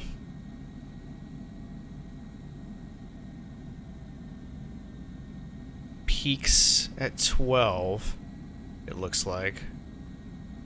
Should be good at 13. Guess we'll find out here shortly.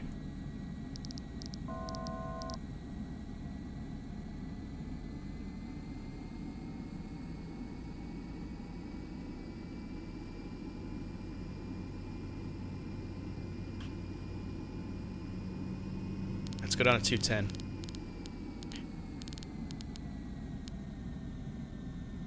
And let's start getting flaps here. Going flaps 11.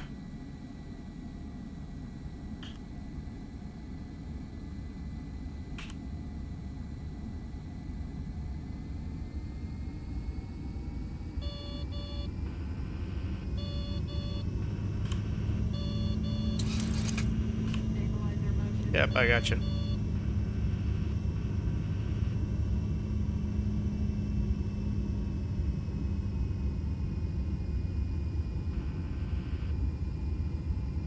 $20 to buzz the tower. We may buzz this mountain. We should be good, then we'll clear it.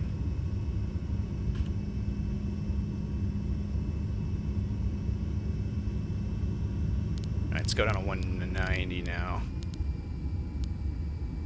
Oh, there's our stuttering. Okay, hold on. Perfect timing.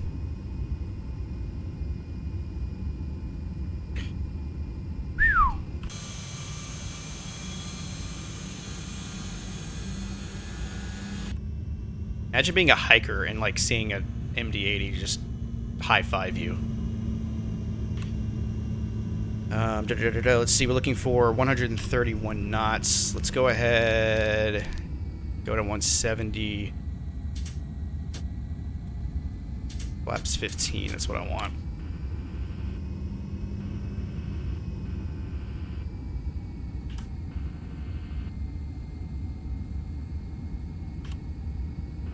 And we're basically doing a 180 right now.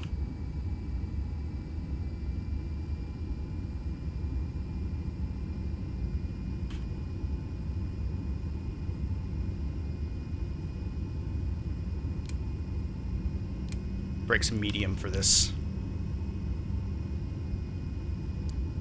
And those are arms.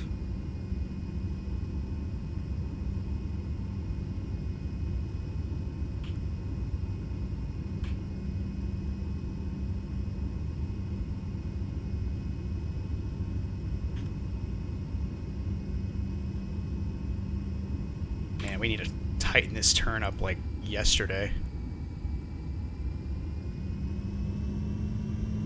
Alright, let's get to our VREF speed here, 131.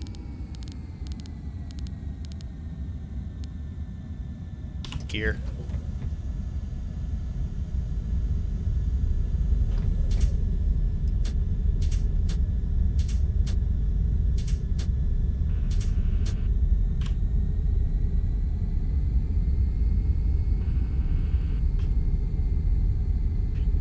It's a bit foggy.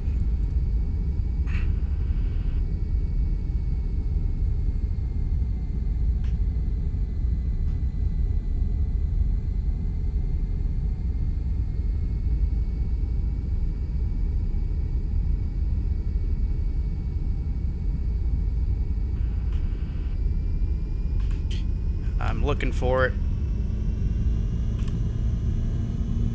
Oh, you know what? We're way too high. We're way too high, actually. I completely forgot to descend. Shit.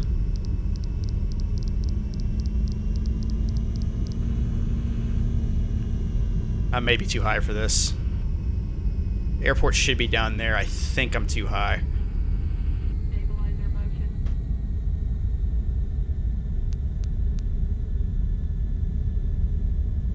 Oh god, brace. I think I may have it.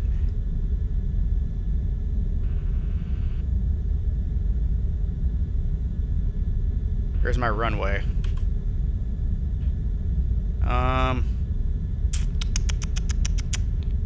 Man. Alright, my airplane. Let's give it a shot.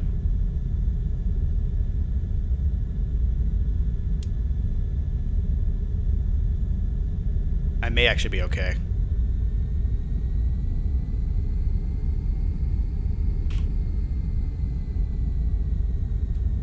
Just gonna high-five this mountain here.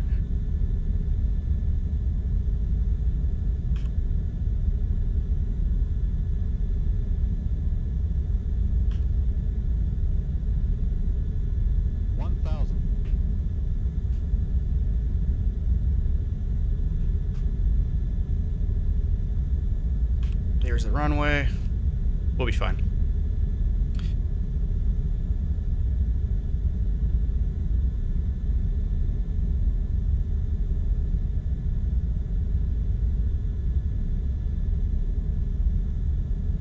Speed looks good. Yeah. 1,000.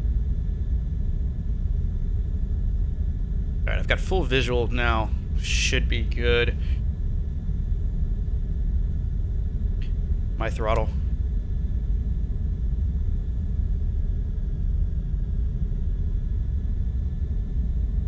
I got a red.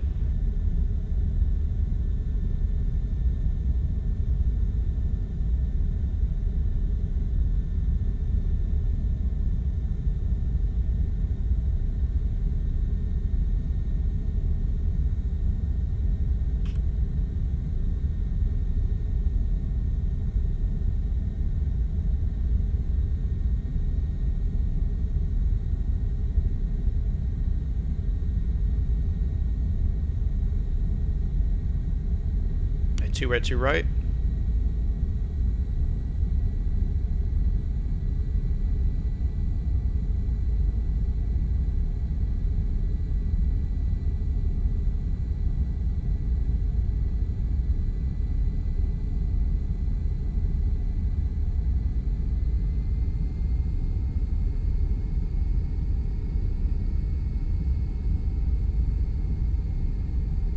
Trying to get lined up better. The wind is pushing me slightly right to left. Trying to correct for it.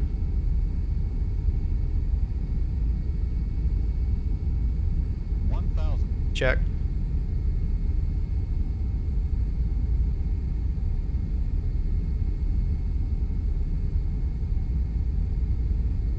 Alright, coming up a little high.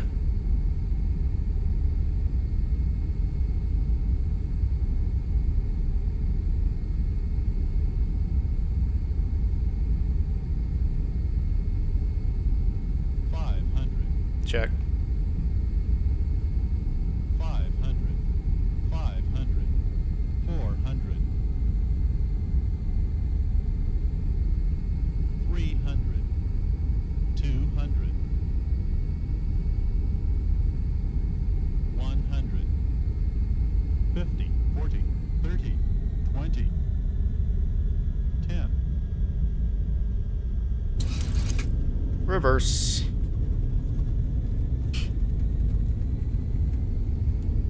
That one was pretty good, guys.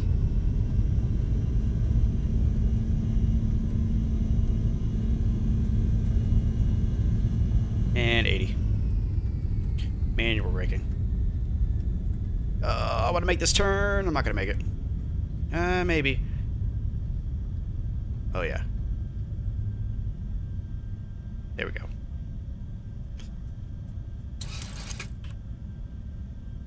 All right. Everybody's alive, man. Get your biscuits out the oven.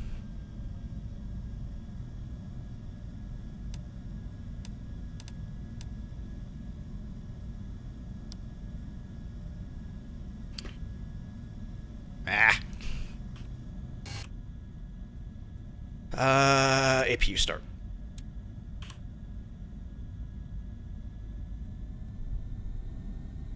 This is stressful.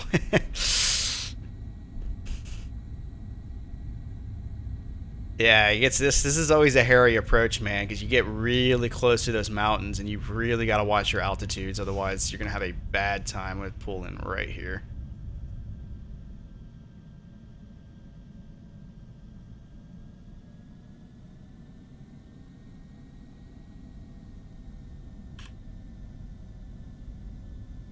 I'm not gonna lie, it's a lot less pressure when you're not being controlled.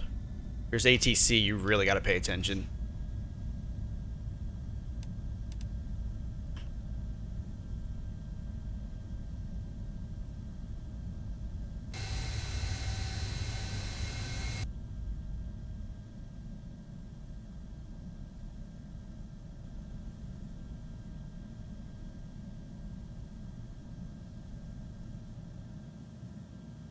Here we go. Park and brake. APU power is available. And engine's off. Whew, man. That approach always makes my ass sweat. I'm sorry. I know it's TMI, but listen, I owe it to you guys to be honest. Especially with all the love y'all shown me tonight. I feel like y'all deserve my honesty. Alright guys, well, welcome to Aspen, snowless Aspen. Now in IRL this is probably covered in snow, but of course we don't have snow in XPlane, so this is as good as it's going to get. You can see why you cannot depart on runway 15. You can only land on it because you've got this guy right here. While technically you probably could clear it, it's just too risky. A lot more open space on this side, so you take off going this way and then you land coming in from this way as well. Only time you ever see a plane going this way is if they're on a go around, and you basically have to immediately make that right turn to get the hell away from that mountain right there. So let's see how we did.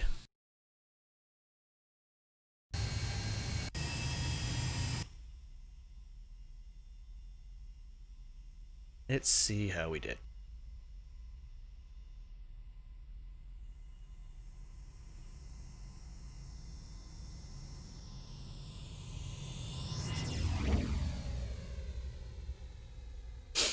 Yeah, we're way off center line.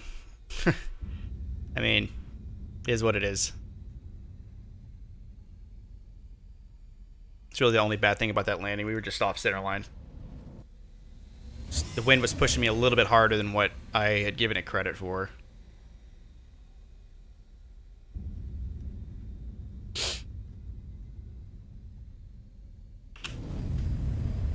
But we will take it.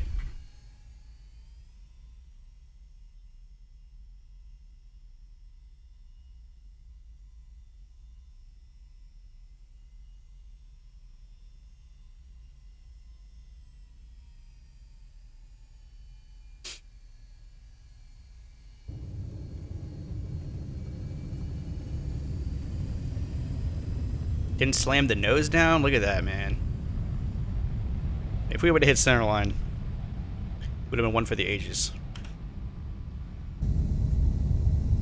Spoilers are not animated in the replays, but I promise you they were there. Appreciate that, man. 500. Gotta get the rich people to the ski slopes. 300. 200. 100. 50. 40. 30. 20.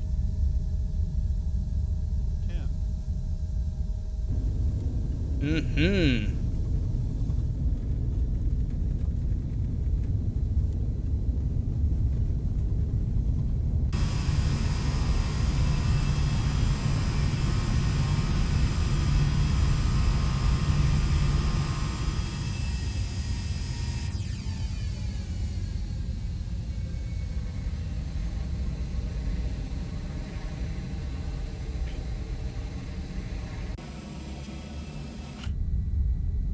Last one. Last one.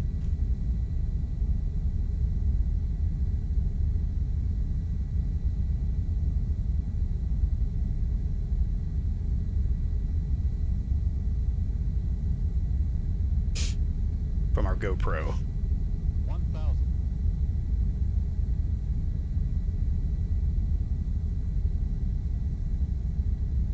It's not that bad once you get lined up with the runway. It's just if it's foggy like this, you know, you have like a little thin cloud layer on those mountains and you're turning over from red table, making that left-hand turn. Like, it's just finding the runway that's the hardest, because like this runway is not lit very well. I don't even know if there's night lighting, honestly, because you're not supposed to make this approach in bad weather or night conditions or anything like that. So 500. 400. I actually don't know if it has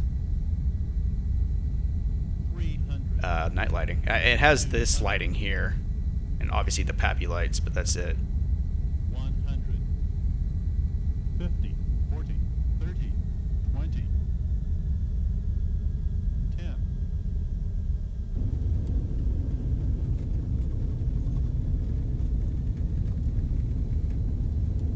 And she's down.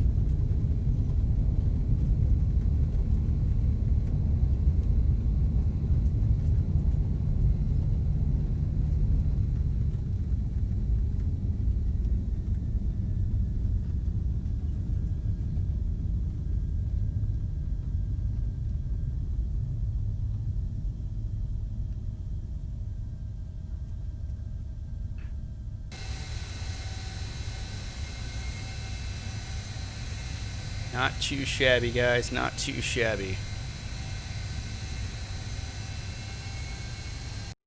Alrighty then. I think I'm off the network. Well, I should be, obviously, because I was in replay mode. I just said a B shot, I'll teach you. I don't want to talk about that game yesterday, man. I put that in our very back of our minds and never talk about it again. All right, ladies and gents, that is going to do it for me this evening. Appreciate everybody coming by. Appreciate all the new subs tonight. All the new followers. Pretty awesome night. Not going to lie, man. Couple really fun approaches. So I get my AirAC data situation figured out, and then we'll be back in the Zebo. More than likely, I'm probably going to do the A330 on Wednesday and then some other plane. I don't know which one, but I think we'll do the A330, try to get that going. Yo, Echelon, appreciate that, dude. Yeah, man. Always good seeing you, as always, dude. We will see you on Wednesday. Everybody else, appreciate you guys as well. I'm going to hand you guys over to our very own Mr. Mo Daddy. He just hopped on. So I'm going to hand you guys over to him. Be sure to drop him a follow, show him some love. We'll catch you guys again later.